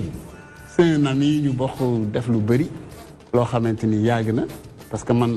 Déjà dama ko yàgg sentir si ay samay projet lu yàgg na mais musuma gis ci démarche am ak façon am mu may expliquer quoi que ce soit si li nga defal Wally wala ainsi de suite tout au contraire il me félicite il me dit tu as bien travaillé pour mon jeune frère yàlla moomu tiim ah maintenant qui parle Pape Diouf qui parle ouais qui parle pour le compte de Wally en disant que vous avez bien travaillé pour mon jeune frère par rapport à une telle vidéo ou telle chose. Voilà. Maintenant, au-delà de ces deux artistes, il y a ce qu'on appelle les stars ou les fans ou ainsi de suite. Quel monde que gérer. Et l'autre, c'est dans l'ordre normal des choses qui showbiz. Par exemple, aux États-Unis, il y a une semaine, il y a une jeune fille qui s'appelle Cardi B et Nicki Minaj. Je cherche l'un parce que Nicki Minaj est temps depuis 8 ans. L'autre c'est une jeune fille. Normal que l'autre fille fait aussi une cérémonie provoque, c'est pour que les gens parlent d'elle. C'est tout à fait normal. Musique fata dunduna lolu ñaata at fi. Les ñi nga xamni ñoy les man problème du ci fans yi. Les fans je peux les comprendre. Chaque fois si aduna nit dina ni sama nit bi mo meun ki ne sama nit bi mo. Mais c'est au niveau des staff que lay interpeller quoi. Quand tu es avec parce que artiste ñi ko wër ñokay influencer. Ñi ko wër lay doxé ci sen xalaat ak sen façon de mentalité. Len rek lay déplorer, il faut qu'on arrête sur des coups de tête ñuy réagir ci ay actes. Parce que soo nekkee koo xamante ni dañ lay seen di la dégg lépp lu xew teg ko nga jàngat ko nga diagnostiqué ko. ban cas nga ñu ci mën a soulever ci li ngay wax ni c'est profond hein. C'est profond. Oui mais bëggoon naa nga si jox ma benn cas. Naturel benn cas. Oui ñi ngi wax ay Wally Youssou Ndour quelque chose comme ça man perso j'étais au cœur de Bercy de Wally. Li ma ànd ak moom yëpp suñuy liggéey pour jëm vers Bercy pour l'exploit. Franchement. Il me disait tout le temps lépp lu ma mën a def luy ànd ak respect loolu laa bëgg a def.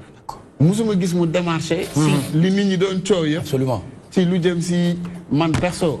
c'est moi qui faisais le montage. La preuve def na sax background bi def Youssou Madjiguène. tout ça loolu yëpp tout ça il m'a dit tu as le libre choix de faire ce que tu veux. Je parle à la télé. Il m'entend. Bien sûr. Il m'a dit tu as le libre choix de faire ce que tu veux. mais man lu ma neex rek mooy suma papa def na lu extraordinaire si musique je lui rends hommage. Donc aujourd'hui pour man baax na trop artistes yi nga xam ne ñoom la ñuy boole si genre truc yooyu que ñoom aussi ñu apaiser un peu le débat waxtaan ak seen fans yi génne ay mots yoo xam ni ça va être. Par contre am na si ñoo xam ni auprès des artistes li leen yëkkati du defar li leen yëkkati du defar loolu il faut le dire te loolu mënul ñàkk parce que yow tey Nicolas soo nekkee star Tange nekk star man ma bëgg a siiw su ma ñëwee si temps il est occupé su ma ñëwee si yow pour bëgg a gën yi xam nga pour bëgg a être que wane que je suis proche de Nicolas. je dis des bêtises sur Tange. c'est ça un peu rek qui fait le truc mais aujourd'hui ñi nga xam ne ñooy def seen liggéey si wàllu communication si wàllu structuration si wàllu promotion. très bien pour man dualité amul. d'accord léegi Tange moom li ma ko bëgg a laaj mooy Sénégal nit ñi ñoo ngi wax ne Wally Seck dem na Arena hôtel bu Genève c'est pour une première fois benn Sénégalais dem liggéey fa def fa spectacle mais derrière après moi on m'envoie un texto. Une personne boo xamante ne man dafa wóor ci man. mu yónnee ma texto ne ma attention. du premier Sénégalais bu joué foofu parce que Youssou Ndour joué dafa 2015 2017 ma ne pour ma approfondir su ma àndee ak Tange dina ma ci wax lu gën a leer. Tout d'abord, damay simi casquette du directeur exécutif de l'OMAR. waaw non fu mu toll nii moom en tant que Tange Tandian, le journaliste. D'accord. Tange Tandian qu'on surnomme l'homme des grands événements. Je crois que j'ai travaillé. C'est l'homme des grands événements, ah ouais. Ah ouais. Je crois que non. Ça non mais loolu dafa am. Ah mais on l'a vécu aussi hein. Je crois que j'ai travaillé avec. Peut-être léegi da nga dellu ginnaaw tuuti rek. Non j'ai travaillé avec Youssou Ndour. D'accord. Jusqu'à Ouzin Keita. Par respect de Youssou Ndour jusqu'à Ouzin Keita amul ben événement bu mag bu am à l'international boo xamante ni j'ai pas participé à cette réussite. Très bien. Commençant par Youssou Ndour, Wally Seck, Pape Diouf, Viviane, Titi, Coumba Gawlo Seck, Assane Ndiaye, récemment bi ci mujj mooy Sidi Diop quand on était à Paris au mois de mai. Donc xam naa luy événementiel, xam naa luy organisation. Tout à fait. Muy en Europe, muy aux États-Unis, muy au Canada. Donc tey lenn laa jàpp. Wally Seck, c'est le premier Africain qui a joué à Arena de Genève. Où est l'information? Pour moi, ça, c'est pas l'information. De me rejoindre Papis sur le Moron. Il n'y a pas de dualité entre les artistes. Que ce soit avec Pape Diouf ou Wally Seck ou Youssou Ndour, il n'y a jamais eu de dualité entre ces personnes. Que ce soit avec Viviane ou Titi, il n'y a jamais eu de dualité avec Coumba Gawlo Seck, avec Sidi Diop. Parce que quand tu n'es que wéet naag yow, koo xamante ni saf nekku fa manager nekku fa ma dégg lu baax li ngay wax ci sa morom. Mais li kii wax la ret musique moo complexe da ngay dem ba toll foo xamante ni sa staff ñu la entouré ñoo lay accaparer parce que yow dootoo am benn vision dootoo gis lu bare. Je te donne un exemple Pape Diouf day jouer parfois pare jouer génn peut-être ñu bëri ñu ko wër ils te disent que non mbër toj nga fii def nga lii ma jël sama téléphone ma ne ko Pape mu ne ma ne tu as fait rien de bon mu ne ma ah bon ma ne ko si ma ne ko tu as joué en live mais seetlu naa ni que way bi dafa gudd. seetlu naa ko way bii da nga ci jël benn nit di ko ci way lu bëri am na koo xamante ni kooku taxu ko mu ñëw foofu di ko rectifié wu muy rectifié wu te daf may déglu. Youssou Ndour joué na Bercy le lendemain Bercy man ak moom ak Birane ak Mamar Dieng ñu nekk ci ascenseur bi ma ne ko ce qui m'a plus marqué dans ton Bercy en 18 minutes 55 secondes tu as chanté 4 chansons avec tempo ambiance et chaleur mu ne ma Birane kii jinne la. Je suis performance artiste. Je suis dégager. Parce que le public qui est venu là-bas, c'est un mélange. Vous avez dit en 18 minutes 50 secondes. Vous jouez 4 morceaux. Chanté 4 chansons avec ambiance, cadence et qui a fait vibrer tout le monde. Voilà. Arena, je dirais que nous devons voir lolo. Mon ami, côté qui nous devons voir estafi. Parce que nous avons une dualité. Donc nous devons voir que Wally Seck mo fu ñëk jouer. Moy li ñuy wax nit bala ngay wax da ngay gëstu ji. Parce que xam da ngay en 2005 tey man miy wax ak yow mën naa ne lan la moo taxoon mu joué fa ak ñaata place la fa defoon ak tout cela. lan moo taxoon mu joué fa. concert u malaria la woon. sensibilisation contre le paludisme. dañ ko jëloon mu dem joué fa et il a rempli toute la salle. donc mu def ñaata ticket en jeu de. bon il a fait donc Arena de Genève ça prend environ 9500 places. au cas échéant mais Youssou Ndour avait fait presque 9000 places. mais lu tax Youssou Ndour def 9000 places c'est pas Youssou Ndour seulement qui a travaillé dans cet événement. c'est la communication. D'accord. Communication xam nga lan la tey. Quand tu fais un événement, le Tony Genève, tu es un artiste sénégalais. On ne te connaît pas là-bas. Vas-y, rapproche-toi des agences de communication qui sont à Genève. Il y a des agences de publicité, il y a des attachés de presse. Tu travailles avec eux. Je vais faire un événement tel. Ah, sur cet événement, moi, je peux te copter 1000 personnes. Qui n'est le copter 3000 personnes. La facturation, c'est ça. Tu es d'accord? Il y a négocié, il y a signé, il y a fait quoi? Qui il y a fait quoi? D'accord. Ce que je ne suis pas d'accord, que ce soit Pape Diouf, Wally, Assane Ndiaye, Viviane, que tu fasses un événement en Europe et que tu fasses passer des publicités sur Zik FM.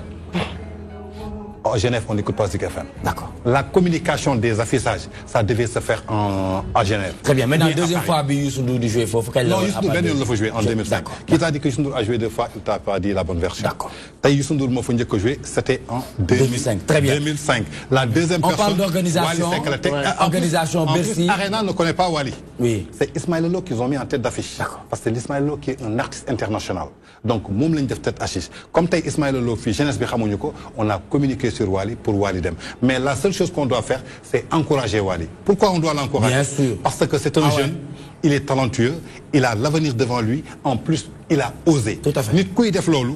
En plus, je vous garantis, la salle n'était pas pleine, mais le spectacle et l'ambiance a été assuré. Il y avait de la chaleur. Et c'est ça qui était important. Et de la lumière. Légui li ci dess nak manam moy ñoom après ñu xool. D'accord. Lan moo doon erreur yi. lan mooy quoi gi suñu ñëwee pour la prochaine fois. D'après vous lan nga jàpp ne parce que bokk nga ci organisation Bercy xaw ma ndax bu Arena Genève bi bokk nga ou pas mais lan nga jàpp ne moom moo manqué woon ci Arena Genève bi parce que tout simplement ñun en tout cas DTV toi-même tu sais félicité nañ ko encouragé nañ ko parce que soirée bi lundi la am le samedi la am le lundi matin bi ñu ñëwee ñun fii moom la ñu moom am utuñu sax artiste dañ ne lii la ñuy ubbee pour encourager féliciter encore une fois ki nga xamante ne mooy Wally Ballago Seck lan nga jàpp ne moom moo manqué parce que ñenn ñi dañuy wax fiasco la ñii ne manque d'organisation la en tant que parce que ñun gëmuñu ne am na fiasco ah parce que li mu waroon a def na non moi je pense que fi ngay terminer laa njëkke on vous remercie et on vous encourage yéen ñi njëkk yeewu di ko encourager. Ah oui, c'est ça qu'on attend de la presse. moom lañ def ñun loolu la ñuy xaar.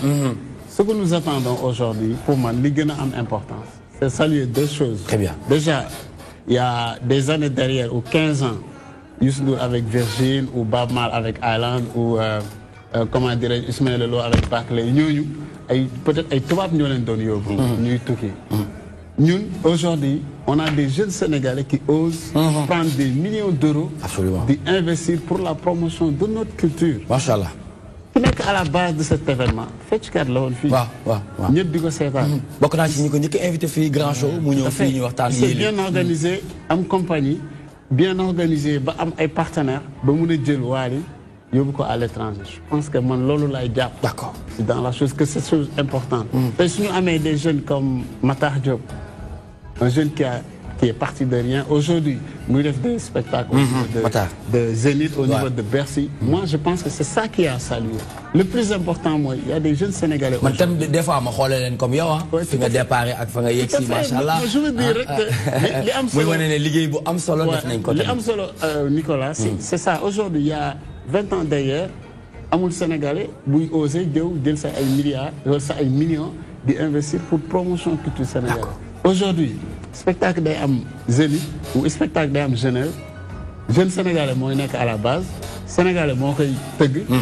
li manqué te des rek mooy. Sénégalais mooy yor communication ku ci mel ni Tange. ban liggéey lañ mën a def ba. du public sénégalais rek moo fay nekk. déedéet.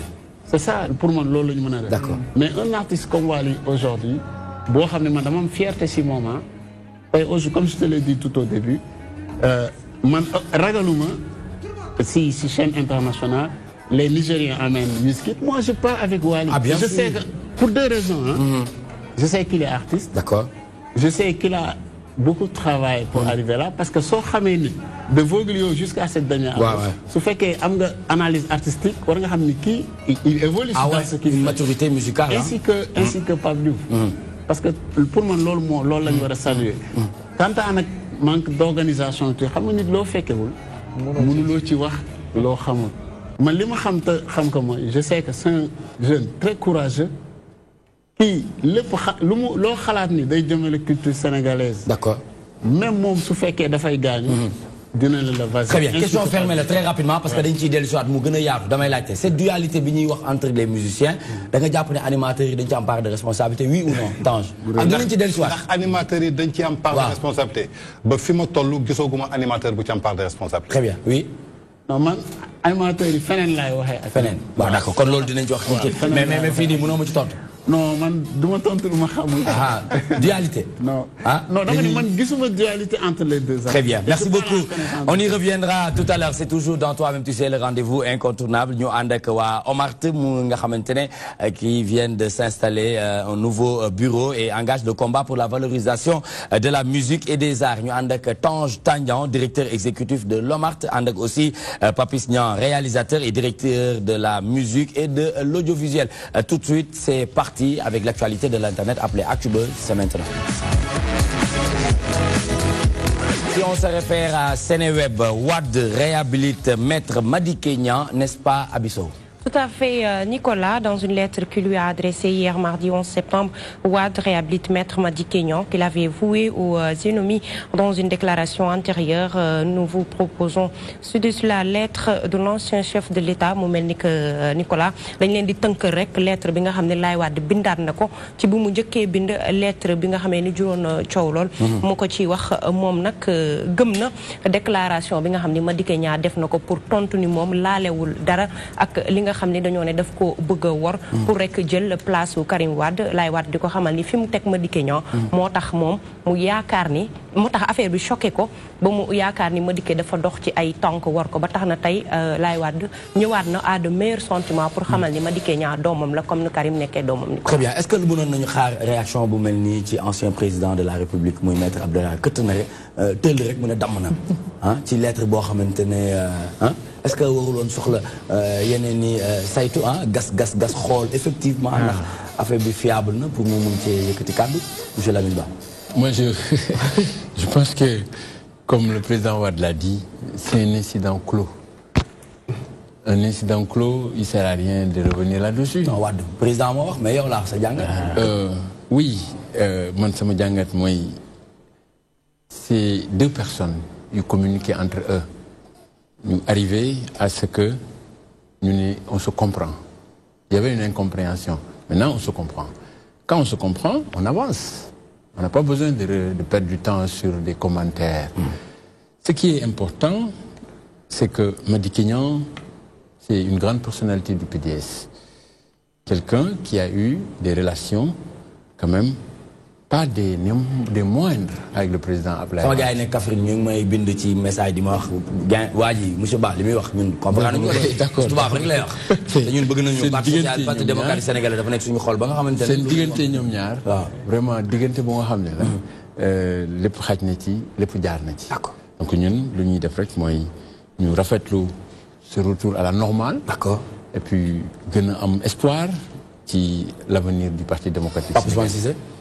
waaw peut-être xëy na Lamine Ba moom du ci def commentaire mais ku mel ni maître Abdoulaye Wade pour man li nga wax ni dafa essentiel c'est une question très pertinente mooy ni ku toll noonu Trump boobu nga xamante ni tey duñ tudd Afrique ci sommité yi te duñ tudd maître Abdoulaye Wade ku mel noonu tey su jotee ay informations yu bàyyi parler d'autres au regard de contexte bi ñu nekk nga xamante ni ñu ngi ci coowal Karim dana ñëw dina bokk ak du bokk ku toll ni maître Madické Niang ñuy prêter ay informations comme quoi que ni mu ngi xalaat nangam am luy jiixi jaaxa pour man bu jotee information boobu peut-être logique bi moo doon d'abord mu ubbeeku ceeg moom koo xam te ne jege na ko comme ni ko Lamine Ba waxee ñu waxtaan avant muy doon sorti yoo xam ci presse bi lay jaar via ay lettres d'autant plus que bu ñu sukkandikoo ci maître Madické Niang li mu njëkkoon wax mooy ni mu ko njëkk adressé lettre boo xam ne xëy na ñoom ñaar ñoo ko xam mu ci doon bind yéeneem ne kat au regard de lii ñu am nii kat ñuy xalaat est-ce que duñu envisager plan B. ba tey ba gannaaw suba maître Abdoulaye Wade tontu ko ci lettre boobu waxu ko ci lu may dañuy toog rek. signature est-ce que ànduñu ci coow loolu jug mu wax lii am naa ci ay axes de lecture. ci lii. man li ma jàpp leneen pour daaneel Nicolas man jusqu'à la preuve du contraire au regard de li may gis nii. de deux choses l'une. parti démocratique sénégalais. waaw. fas yéenewul bokk ci élection présidentielle du 2019. ba ma doo bàyyi li ñuy waxtaanee mag yow nga. wa ilaa waaw. suñu briefing bi nga bëgg ko indi ci tëju woon leen ci am ci jukki yu am solo. dëgg la non wa ilaa li met parce que li tax moo ko maître Abdoulaye dafa waxoon ni duñu bokk ñun ci élection yoo xamante ne Aly Ngouille Ndiaye dafa organiser. yow te maître Abdoulaye Wade mooy wax. mais am na wax bu am solo bu mu waxoon aussi yéema lay wax ci laa bëgg. waaw ba mi sànni yeneen dina ñëw yu wane ni. waaw gëmuma ko. 50 ans bëgg naa 50 ans libéraux yi nekk ci bopp réew mi lettre bi ñu ngi wax ne am na tey yëf yi delluwaat na ci jàmm ak salaam waaye parti démocratique sénégalais naka nga gisee avenir am ci politique ci warawtu ci doole ci 2019 bi ñu jëm. pour man avenir ñoom amatul ci ñoom. parce que bu fekkee parti boo xam ne njiit bi ki ko doon jiite instant bi nekk fi te à chaque fois décision bu amee moom mooy jël décision bi moom mooy wax ni nii la ñu war a doxee moom mooy wax ni nii la ñu war a def te moom à chaque fois li muy def mooy bëgg a jël doomam jiital ko ci li nga xam ne mooy parti bi ba ce qui fait que ñenn ñi nekk ci biir parti bi duñ ci mën a d'accord mu nekk loo xam ne problème la seen biir kon pour ñoom ñu jiboo dina jaaxal nit ñi torop. Merci beaucoup Awa Badji et pour clore. pour clore Nicolas dafa nekk rek loo xamante ne jarul woon tollé bi mu am ni yëpp jarul woon ko bu dee maître Abdoulaye Wade déxolee woon na comme secrétaire général du parti comme par exemple dégg na dara ci Madické Niang comme ni ko Pa Ousmane waxee mu woo ko huis clos wala mu wax ak moom jarul woon médiatiser nii ba nit ñi di ci jot ba beneen waxeet di ci amaat ndax tey wax naa la li ma lay wax yëpp ba ñëpp teg ci seen bët trahir nga ma kii Madické Niang ñëw waat ci alxuraan waat ci Xadimu Rasuul defuma ko maître Wade dikkaat ne li nga waat de gëm naa ko léegi nañ bàyyi ñu revenir à de meilleurs sentiments pour man maître Wade dépassé na niveau boobu waroon nañ ko dépassé te itam problème Karim Wade c'est pas la première fois muy jural problème ci diggante membre PDS ak ki nga xam ni moo di secrétaire général. Très bien, nous rentrons dans le vif du sujet bien sûr pour parler controverse autour de la candidature de Karim Meïssa Wade ñu ànd ceeg Pape Ousmane Cissé. mais Lamine Ba du ngeen ñu wax rek ci élection présidentielle yi nii yeneen ci yeneeni mbir yu bokk takku Karim dana ñëw du ñëw dina doon suñu candidat du ngeen wax sénégalais yi pour noppal leen ne leen en réalité wax jëy bëri politique moo mel noonu waaye yeneen ci yeneeni mbir yoo xam ne xëy na bett ñu bëri xëy na ñu mel ni ñun man xëy na du ma bett mais wax leen rek posé leen jàkkaarloo ak ñoom ne leen coow li bëri na ci Karim dana ñëw du ñëw fichier beeg nii ak nangam mais en réalité yeneen ci yeneeni mbir yoo xam ne yéen a ko xam ak ca ngeen nekk. Bon, vous savez, c'est normal, hein? Je comprends très bien. Mais avant de me répondre, je me dis que Madame Awa Badji, nous avons un avenir. Alors, je pense que de nous dire, une PDS, so xamé parti bi, am trajectoire am fi mu jaar, li mu def depuis 1974 ba tay do wax né amul avenir.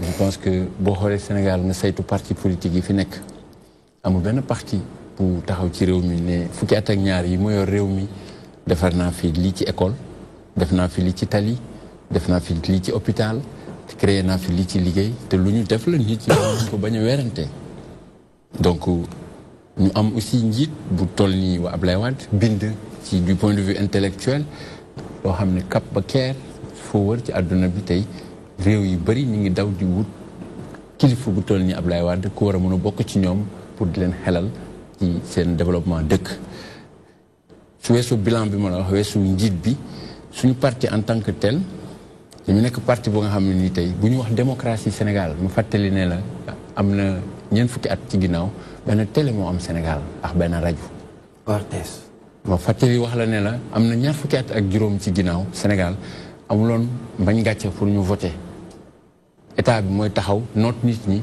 ñu ngi xool ñuy voter pourquoi ngeen di voter contre état ñu leen di xañ seen i droit ak seen i devoir yi nga xam ne seen yelleef la amoon na fukki at ci ginnaaw Sénégal tey pour nga dugg Ndakaaru doo fi jaar li yëpp donc ñun ku am parti bu toll noonu warloo ragal li ci kanam surtout nag ñu nekk parti bu nga xam ne nii ñi mais ku toll noonu bu defee loolu yëpp Lamine Ba ku toll noonu bu defee loolu yëpp ñëw ba 2011 coow li bëri ci élection yi nga wax ne bu mu fi jógee dinañ toog 3 mois yoo xamante ni nit ñi duñ fayeeku ñu gis à la limite ay xeetu scandale yoo xamante ni en tout cas ci jeextalu réñam et pourtant ci ginnaawam li nga wax ni yee dafa rafet dañ koy nangu lu am la lu ñu mën a teg mais au-delà de réalisation morale yooyu nga ñu wax wala matériel yooyu y a le côté immatériel mu ngi demoon peut-être ci gestion mu ngi demoon ci priorisation ba à la limite bi ñu fay jógee booy wax sax comme économistes yi dañuy bëgg di wax ay croissance ñu ngi ci woon 1 et xaw ma ñaata tey peut-être ñu ngi ci 7 jàpp 6 loolu aussi tamit dafa bokk ci li nga xam ne bu leen koy fàtte di ko boole mais mu ngi fàtte première question bi ñu ko posé aussi waaw moo tax ma question boobu war nga ci mën tontu ci problème Karim waaw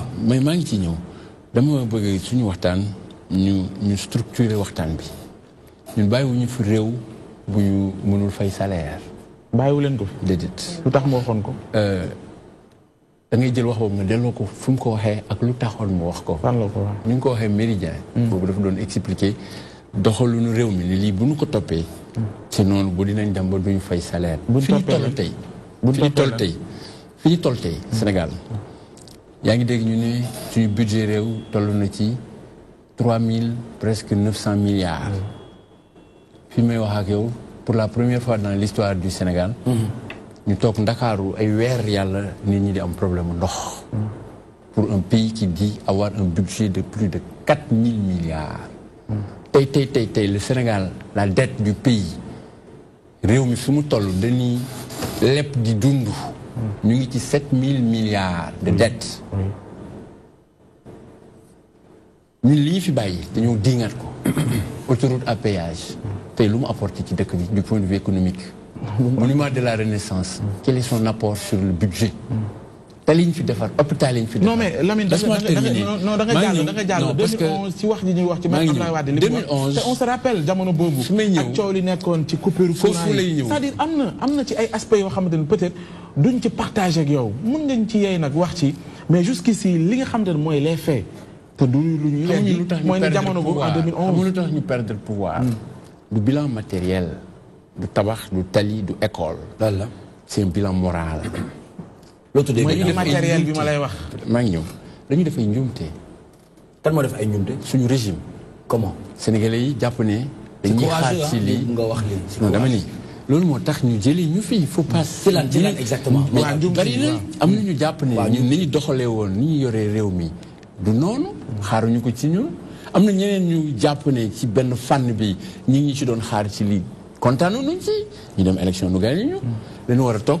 ñu remettre suñu bopp ci. est-ce que du ci ticket bi car bloquant bi moom moo indi loolu. ba léegi nii bu ñu amoon jot pour waxtaan ci xam-xam. démontrer guñu ne ticket la loolu moo ko yëkkati parce que ki nekk tey même ministre de la justice. toog na mu dem émission ak Alassane Samba Diop mu wax ni le 23 juin du woon ticket car bloquant. d'accord spéculation bi donc dafa bari. est-ce que duñu avancer ci les. pour ñu avancer maintenant sur le cas de Karim. oui. Karim Wade, c'est un militant comme man, comme keneen. Je pense que bu fekkoonte ni papa mooy dogal comme nu ngeen ko waxee bi ñuy jàpp Karim Abdoulaye du ko joxe danaan keneen ci parti bi demal kaso 3 ans. non Lamine Ba man non ma loolu. laisse-moi terminer laisse-moi terminer man li ma wax c'est simple dama ne xam lu mu bëgg. est-ce que du ngeen wax ni Karim Meïssa Wade mënatul a ñëw. wala nekkul ci condition pour bokk ci élection présidentielle yu ñu jëm. waa léegi. coow lu jeex. wala boog yeneen ci yeneen lu ñu xamul. ñu wax ko nii ci lii nekk. Karim mooy suñu candidat. incha allahu rabbi bu heure bi jotee dina ñëw Sénégal. yéen a ngi laaj signature nit ñi. lancé nañu suñu campagne de parrainage. léegi ñi ngeen di laaj seen signature. boo ci dajeet koo xam ne Lamine Ba day naan waaye yow yaa ngi may laaj sama signature léegi ma la ko joxee fan nga koy sànni. waaw xam nga. kan may waxal anamu. xam nga fa mu ne xam nga lu gën a graaw ci dëkk bi. mooy dañu nekk ci sous perfusion psychologique. dañu branché sous perfusion psychologique. c'est-à-dire mënuñu dund sans li ñu ñuy jox. alors que li ñu ñuy jox c'est pas forcément le vrai. c'est pas forcément mais mbër yëpp ñu ngi ci làng ji mais mbër yëpp ñu ngi wane seen bopp maa gën a aay man naa nga mën naa nga ma laaj la mais mbër moo xamante ne yéen a ngi koy ngemb jamono bu nekk mënuñu sax mbër mi maanaam mënuñu ko gis xamuñu ban ngemb la est-ce que sax réellement dana ñëw ñu ngi koy signer contrat ñu ngi koy maquiller wax ni lii la nag c'est-à-dire pour man c'est une question légitime. ça c'est pas un obstacle. bàyyi ko mu tontu Karim bu ñëwoon Sénégal tey lan la fi def pour ànd ak parti bi liggéey am nañu fi nekk ci parti bi di def liggéey bi en attendant. d'accord la deuxième chose ñun dañu jàpp ni gisuñu parce que réew dafa am lu koy doxal droit mooy li ñu tënk ci constitution bi loi yi ak règlement te loolu du li ki neex ki fi nekk parce que may président loi bi neexuma dama koy soppi parce que daf ma arrangé la loi est par vocation impersonnelle ñu jàpp ne ñun suñu ñi def ne candidat la dañu jàpp ne dëkk bi ñun bañuñu ko ñu tuumaal mais dañu ne booy tuumaal nit da nga am preuve parce que loolu la réew yëpp nangu ci àdduna foo dem ne diw da nga sàcc parce que da ngay mën a capable ne lii yaa ko sàcc fi nga ko sàccee. man li may laaj ak li pardon ñu jàpp suñu candidat dañu jàppee suñu candidat CREI mu nekk tribunal bu nga xam ne nii tey képp ku bugg Sénégal di dox ci intérêt Sénégal war nga jaaxle ci CREI ak décision yi mu jël parce que amul benn réew bu mu topp Karim Wade ëpp na fukki réew ak juróom bu mu indi tey dërëm tegal ko ci table sénégalais yi ne lii dañ ko nangu ci Karim Wade jël nañu suñuy milliards xëy nañu ay avocat ñu dem def ay commission rogatoire wër adduna bi ñu def ay tribunal dem ci tribunal Monaco Paris Luxembourg ñu dem ba droit de l'homme groupe de travail ne wax ci ngeen dégg ko CEDEAO wax ngeen dégg ko en Sénégal est-ce que ñun dañu nekk ay baadooloo yu xeex juróom benn fukki at ci Senghor ba tey jógee ci réew moo nga xam ne dañu daan noot bu ñu ne télé bi wax na ñu ne benn kàddu la ñëpp d'accord ñu mën a toog tey ba ñëpp ne démocratie liberté ñu fal ci ki yor réew mi d'accord parce que ki yor réew mi jógul ne d'accord tuma ak président Abdoulaye Wade dafa am injustice bu mu dund Sénégalais yi fekk ko ci injustice boobu jàpp ne réew ay yoon moo ko lal ci yoon yooyu wàcc nañu ko tooñ nañu ko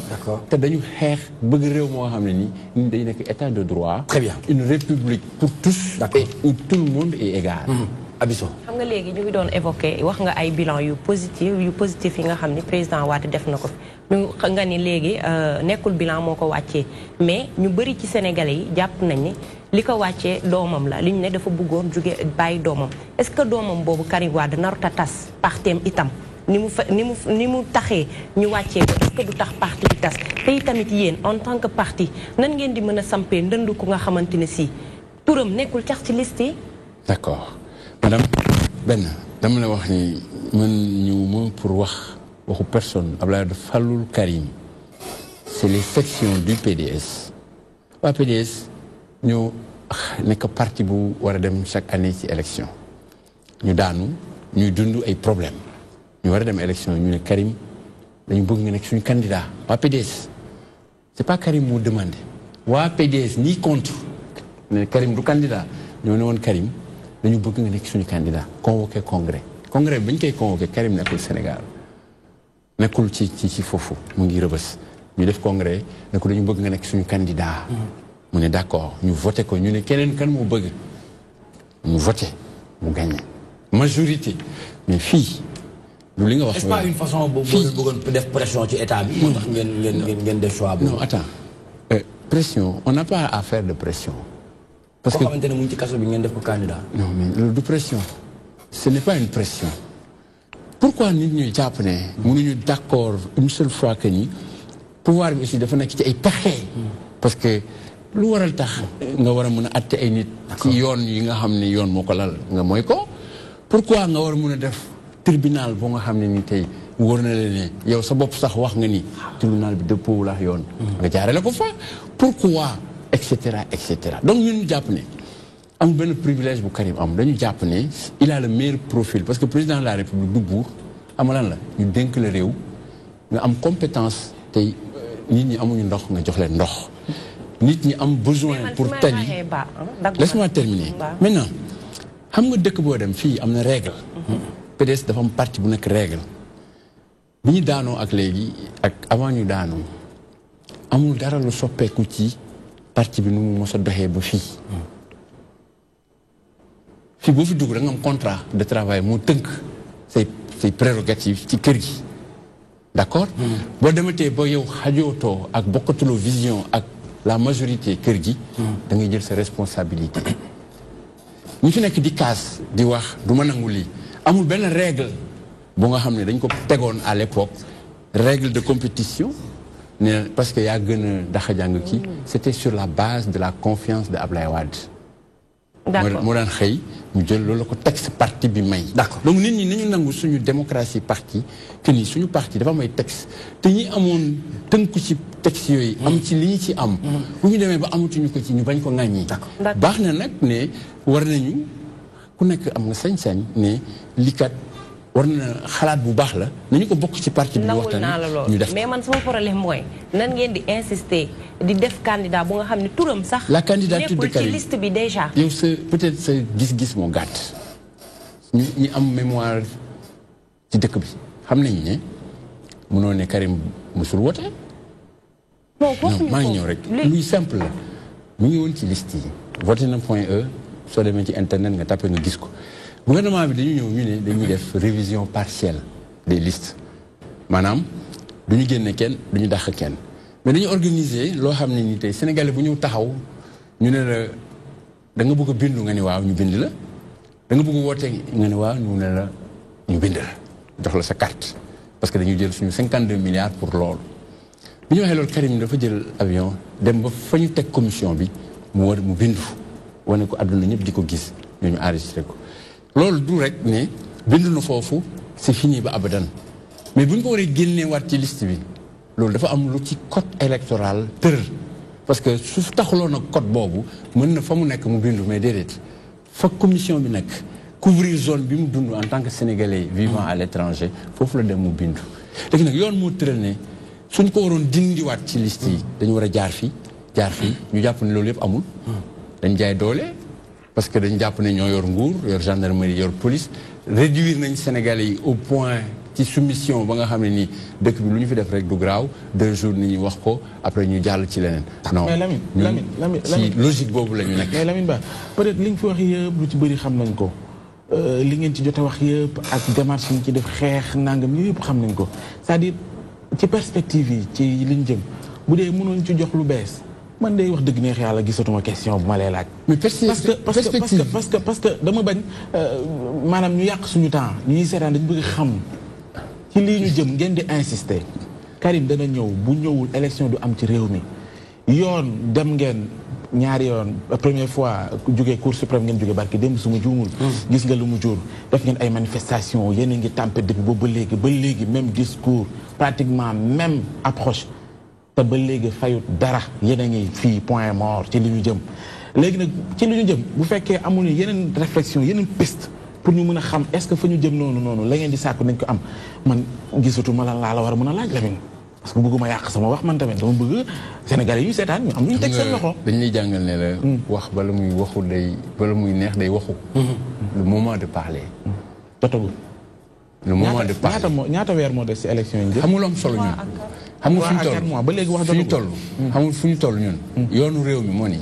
5 mois pour nga nekk candidat présidentiel da ngeen a wuti parrainage 65 000 au minimum. à 70 000. lancé nañ démb la campagne nationale dinañu wër Sénégal dem wuti suñuy signature bu heure déposer candidature jotee. ci conseil constitutionnel. d'accord dinañ jël suñu dossier candidat. ñu ne waxoo ba conseil constitutionnel ñu déposer ko. ak moom wala sans moom. xam nga dépôt. li la yoon may rek ngeen. mais waaw mais rafetoon na tamit ñu gis Karim Meïssa Wade gàddu dossier yi. date bi muy ñëw mënatee ngeen joxe wala waxatu leen. nga mujj dégg sax moom est-ce que yaa ngeen di déggante ak kañ ngeen mujj déggante bu nekkee am na. xam nga lu ma la mën wax fii. man tooguma fii egg si kaddu secrétaire général national du PDS. d'accord li ma la mën wax Karim Wade dina ñëw Sénégal ñun dañuy politique. te politique bi ñuy politique Macky Sall dafa jàpp ne la politique c'est pas la guerre des idées. mais c'est plutôt la guerre de la force. ñu bëgg ñu noot. ñu toog fii di ne dañuy taal dëkk bi. dañuy toog fii di menacer.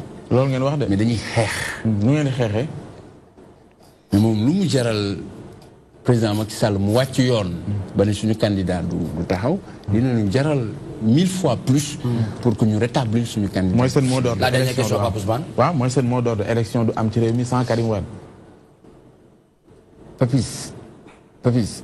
ñu li ñu wax. Papis nga ko tudd léegi. comme sa maam mooy woy. xoolal li ñu la wax li ñu la wax Sénégal loolu la ñu gëm te ci loolu la ñuy liggéey. d'accord. Très bien, merci beaucoup monsieur Lamine Ba, membre du comité directeur du Parti démocratique sénégalais. Li ñu nekk di waxtaanee ci jamono ji jëm ci controverse autour de la candidature de Karim Meïssa Wade. Tout de suite nañu ànd ak Awa Badji ci li nga xamante ne moom mooy 14 millions de problèmes mu def mëninam rek comme ni ñu koy defee tous les mardis. C'est tout de suite après ceci.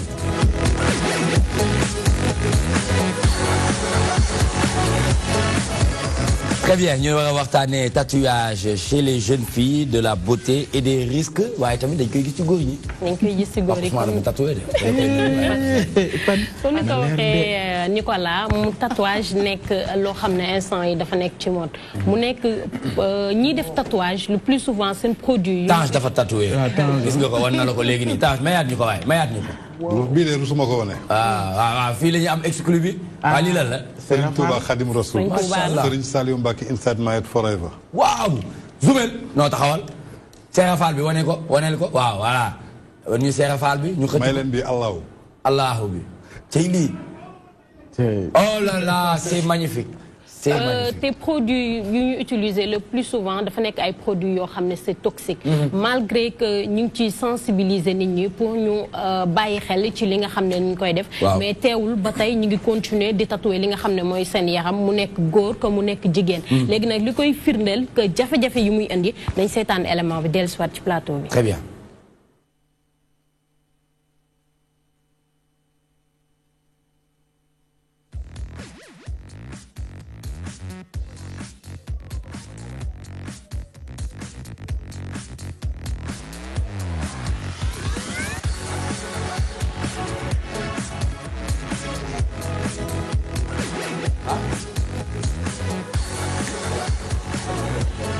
Voilà Nicolas gis nga li nga xam ne mooy vidéo bi temps yëpp mu ngi circuler ci li nga xam ne mooy net bi ñu wane ay nit yoo xam ne dañoo def tatouage ñu am jëli ci ay problème kii loxom bi bu mu defee tatouage ba pare dañu gis ni dafa am infection ñu nekk di ko faj wane nañ ak ñi nga xam ne lu xale jigéen yi jël léegi mooy tatouage yi ñuy def seen yéen yi yooyu yëpp ñi si jëlee ay problème mais dem nañ tamit fi nga moo di marché HLM gis nañ ñi nga xam ne moom loolu mooy seen liggéey nee nañ ay tatoueur lañ gis nañ tamit rencontré nañ tamit benn cliente ñu déglu say élément bi ñoom lu ñu wax. Très bien.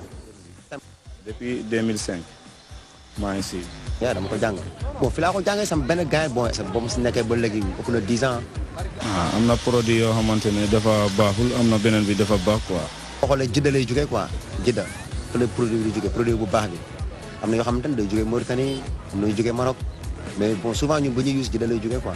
produit bi bu demee ba manqué ñu génnaat beneen yow boobu moom dafa baaxul quoi te yow mi aussi tamit yow boo amee ndoxum siti soo defee rek da lay allergie. tam boo xoolee ku mënul ñi nga xam ne dañuy jékki-jékki rek dégg mbirum crayon xamuñu la ñuy crayon yi ñu rek dugg si ba ko def jël ay ñuulal bon mun na la allergie à tout moment. dafa am fudoon bu ñuul quoi parce que bi bokkut ak fudoon tradition bu comme fudoon bi ñuy coller affaire yooyu noonu quoi. comprendre di si dafay amoo ñaag pour mu ñuul ak yooyu noonu bii da ngay def fudan bi bu fekkee bu noir la da ngay def ci saa si toog quelque temps mu jàpp ñuul ñun mën nañ ko xam nañ fi ñu teg xef yi te musuñu ko tegal nit mu indi ko benn problème si bëtam. man su may liggéeyal nit dama lay liggéeyal ba pare yëkkati sama carte jox la man nga dem nag ne li ma la posal xeef bi deñ na wala onglu yi ak nii. su ma defaral nit mu dem ñëw ne ma dama allergie wala soit que dafa ma dem indi beneen problème boo xamante ne bokkut ak bon non musuma arrivé quoi vraiment. mu nekk lu doy waar nag loo xamante ne nekk na phénomène ci mim réew jamono jii nii xale bu jigéen boo gis rek moo ngay tatoué ndax nekk na mode waaye mode la tamit boo xamante ne dañ ko war a saytu bu baax ndax bu ñu gisee premier vidéo bi gis nekk na lu jéggi dayoo.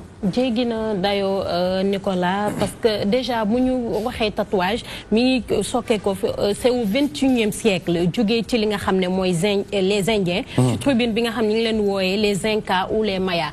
ñoom ñoo doon tatoué te luñ ko doon def mooy pour mën a définir seen rang social soit dañuy wane ni ñoom ay takk der lañ. soit ñu wane ni ci nguur gi lañ boo soit ñu tatoué li nga xam ne mooy seen totem ci seen yaram ñu dem ba nga xam ne dañ ko indi fii en Afrique ñun ñu ko doon def pour ay cérémonie moo taxoon ñu doon def mais ñun daanuñu woon tatoué fuddan lañ doon def fuddan boobu nag mosu fee indil kenn li nga xam ne moo di ay problème voilà ñu ngi koy def ba léegi parce que dem nañ ci ñoom lu ñu wax mooy nee nañ ñoom ay fuddan la ñuy utiliser te loolu c'est impossible ndax déjà fuddan boo ko utiliser il faut que nga def si ay couches yu bëri pour mu mën a ñuul te ñoom déjà seen produit yu ñuy utiliser da nga koy def benn yoon rek soo ko defee à l'instant même da ngay gis dafay ñuul ci saa si kon ce qui prouve que ni ñoom defuñu li nga xam ne mooy ay fuddan mu nekk nag loo xam ne problème la boo xam ne temps yi moom sonal na ñi nga xam ne mooy xale jigéen yi mais que même góor ñi parce que bu fekkee tatouage am na ñoo xam ne loolu mooy seen liggéey ñoom ce sont des tatoueurs professionnels bu fekkee nit ki ñi ngi wax munoo ko bàyyi parce que jigéen ñi du tatouage kese li nga xam ne mooy ay cils ñu ngi koy def muy leen di indi problème ci seen i ay bët li nga xam ne mooy ay pose ongle ñu ngi koy def mu indi leen ay problème ci li nga xam ne moo di seen wee yi bëri na te kenn comprendre parce que duñu xam na superficiel moo tax ñu koy def wala lan moo tax ñu koy def te def dara pour rafet mu indi la ay jafe-jafe yaakaar ne am naa leneen loo xam ne gën na ko. Très bien Tange ñu gis nañu tatouage bi ah muy Mame Serap Fall bi ak Serigne Saliou Mbacké ak Allahu bi kañ nga ko def ak ci yenn condition nga ko defee. waaw xam nga damay rejoindre lu mu wax léegi xam nga tatouage bi ñu ko dalee def yàgg na peut-être je crois que c'est la première fois ñi ciy gis benn inconvénient. lan moo ko indi c'est-à-dire gis nga li mooy li ñu doon wax sànq rek ñàkk structuration ak formation. da ngay gis nit ki di def dara dem jàngi ji ko man mes tatouages bi je l'ai fait à Paris. D'accord. bi je l'ai fait aux États-Unis. Mais c'est des spécialistes. Mais wan ñu dañ ko bëgg gis bu baax waaw wan ñu Allahu bi. Allahu bi je l'ai fait à New York. D'accord. Mais c'est des spécialistes. wan ñu Mame Serap Fall bi. bi je l'ai fait à Paris. Mais c'est des spécialistes. ñoo la koy defaral. D'accord. Pourquoi ñu def ko nag xëy na bon. Et ça coûte cher là-bas. Ouais, bon ça coûte aux États-Unis vers $250. D'accord. Ça, j'en avais fait 2, 3. Il y en a une autre ici. Oui. Ça m'a coûté vers 360 €. D'accord. Voilà. Donc, pour moi, les plus ñuy def rek dañ ko war a professionnaliser. Parce que ay professionnels ñoo ko def. Très bien. Malgré produit la. D'accord. Mais tey xeesal bi yaa ngi koy def. Sénégal depuis bas âge ñi ngi xeesal xam nañ yan produit la ñuy utiliser. Donc mode la ak fashion ñu koy def mais tey nit lépp looy dugg rek demal ci professionnel ki ko jàng. Très bien. Tey kii nga gis nii. waaw. Peut-être su ñoom maam fuddal la ñu xamoon. dama doon gis sama maam day guddi lay toog fuddanu jël ay toile. takk ko ci sol ay kawas. su xëyee suba xoos. après su guddiwaatee mu def ko ba mu ñuul. ñu dem ba benn instant gars yi suñu amee xew ñu yàkkamti ñu def benn couche mu xonq après ñu jënd moñak bi def ko ci taf-taf mu ñuul. bi ñu demee ba benn instant gars yi peut-être amatuñ jot nga gis ay xale yu góor ñooy jógee fenn. jaxase seen ay produits dugal ko ci benn bouteille commencé di dessiner di def. D'accord. gars yi di ko utiliser ci xew yi. mais tey da ngay toog ak benn nit boo xamante ne xamul sax qu'est-ce qui se passe.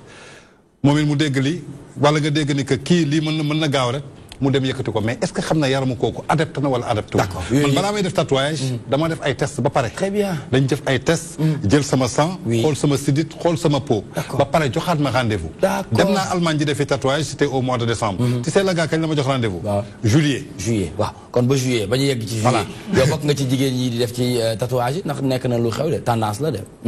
ah man de damaa gaaw allergie moo tax ay tatouage te en plus sax lieu li ñu koy defee dafa hygiéniqueul dara marché lieu public poussière bi lépp lu nekk ci biir nga taxaw ci digg mbedd ñi nga xam ne sax dañ leen di posal sil li ma ci gën a choqué mooy seen bët yi la ñuy aj ba si kaw nga gis xale bu góor bi di jël comme genre aiguille di jël par benn ak col loolu vraiment dama gis ni nag ñi koy def je n'ai rien contre elle mais ñàkk bëgg sa bopp la au fait di créer sa bopp yenn feebar yi nga xam ni mënoon na ñàkk ak wér gu yaram ni mu jafe ci an sa bos yow an sa tatu xanaa war nga ñëw ah yow tatu yow ah d'accord Pape Ousmane nekk mu tatu yow ba très bien et pour terminer Awa terminer Tange mi ngi koy wax léegi nit loo mënti gis si àdduna dafa war a am professionnalisme léegi nag ci wàllu professionnalisme boobu dinañ fi indi kenn koo xam ne moom déjà def na formation déjà wax nañu boo bëggee def tatouage test yi nga war a def wala sax bal type de peau la ñu te ak si même abi lu mu wax li nga xam ne mooy wàllu hygiène loolu yëpp dinañ koo jël indi ko fi mu wax peut-être ñi nga xam ne ñoo ciy toppandoor nan la ñu war a mën a def pour rafetal li nga xam ne mooy ñoom seen liggéey. Très bien, merci beaucoup Awa Badji. Nous allons y retrouver mercredi prochain, Inch'Allah, toujours dans 14 millions de problèmes. Nous allons voir un petit tatouage chez les jeunes filles, de la beauté et des risques. Nous allons voir 14 millions de problèmes.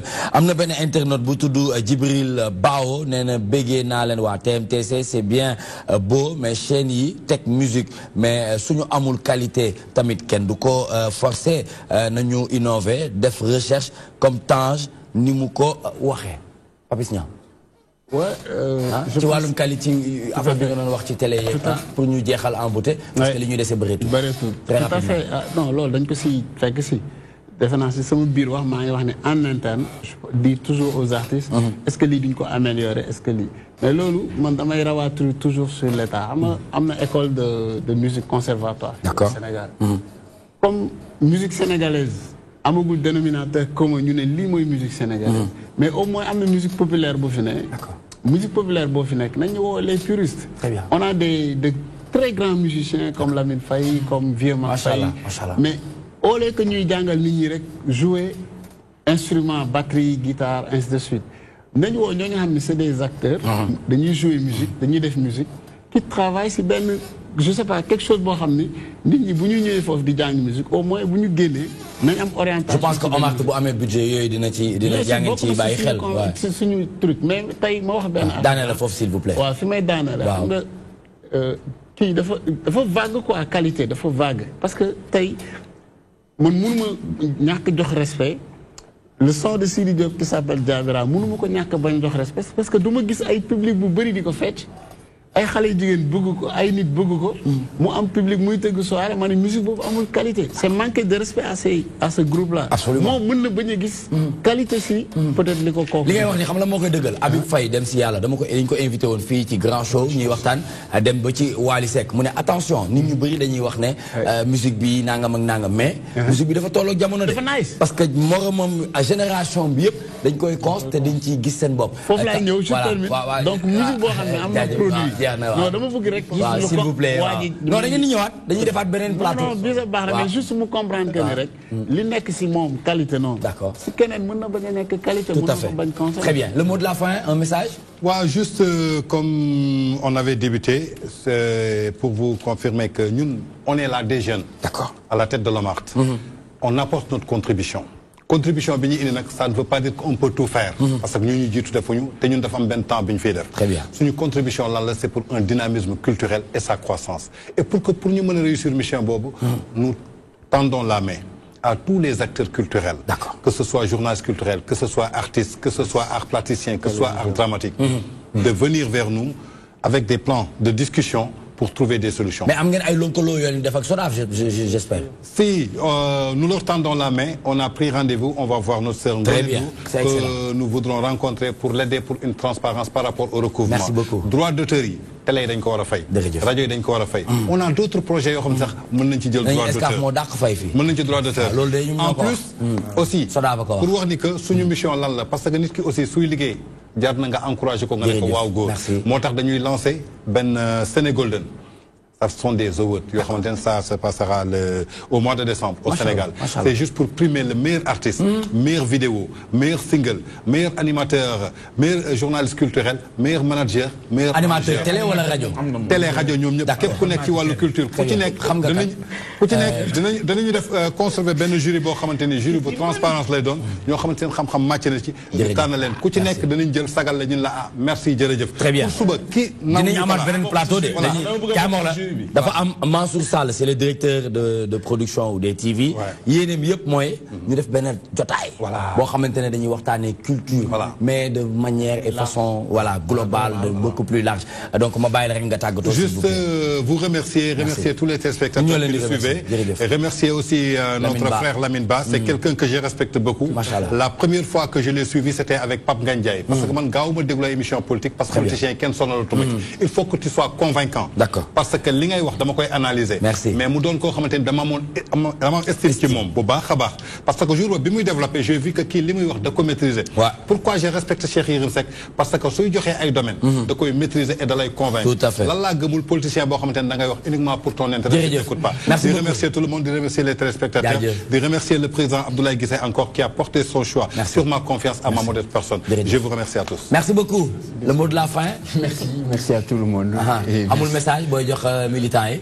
Non les encourager rek. le combat am naa benn jeune frère bu nekk si Cap Rudis Billy la tudd. Billy Thomas daf ma topp ay 1 mois naan ma mais Lamine Ba da ngeen ko war a invité.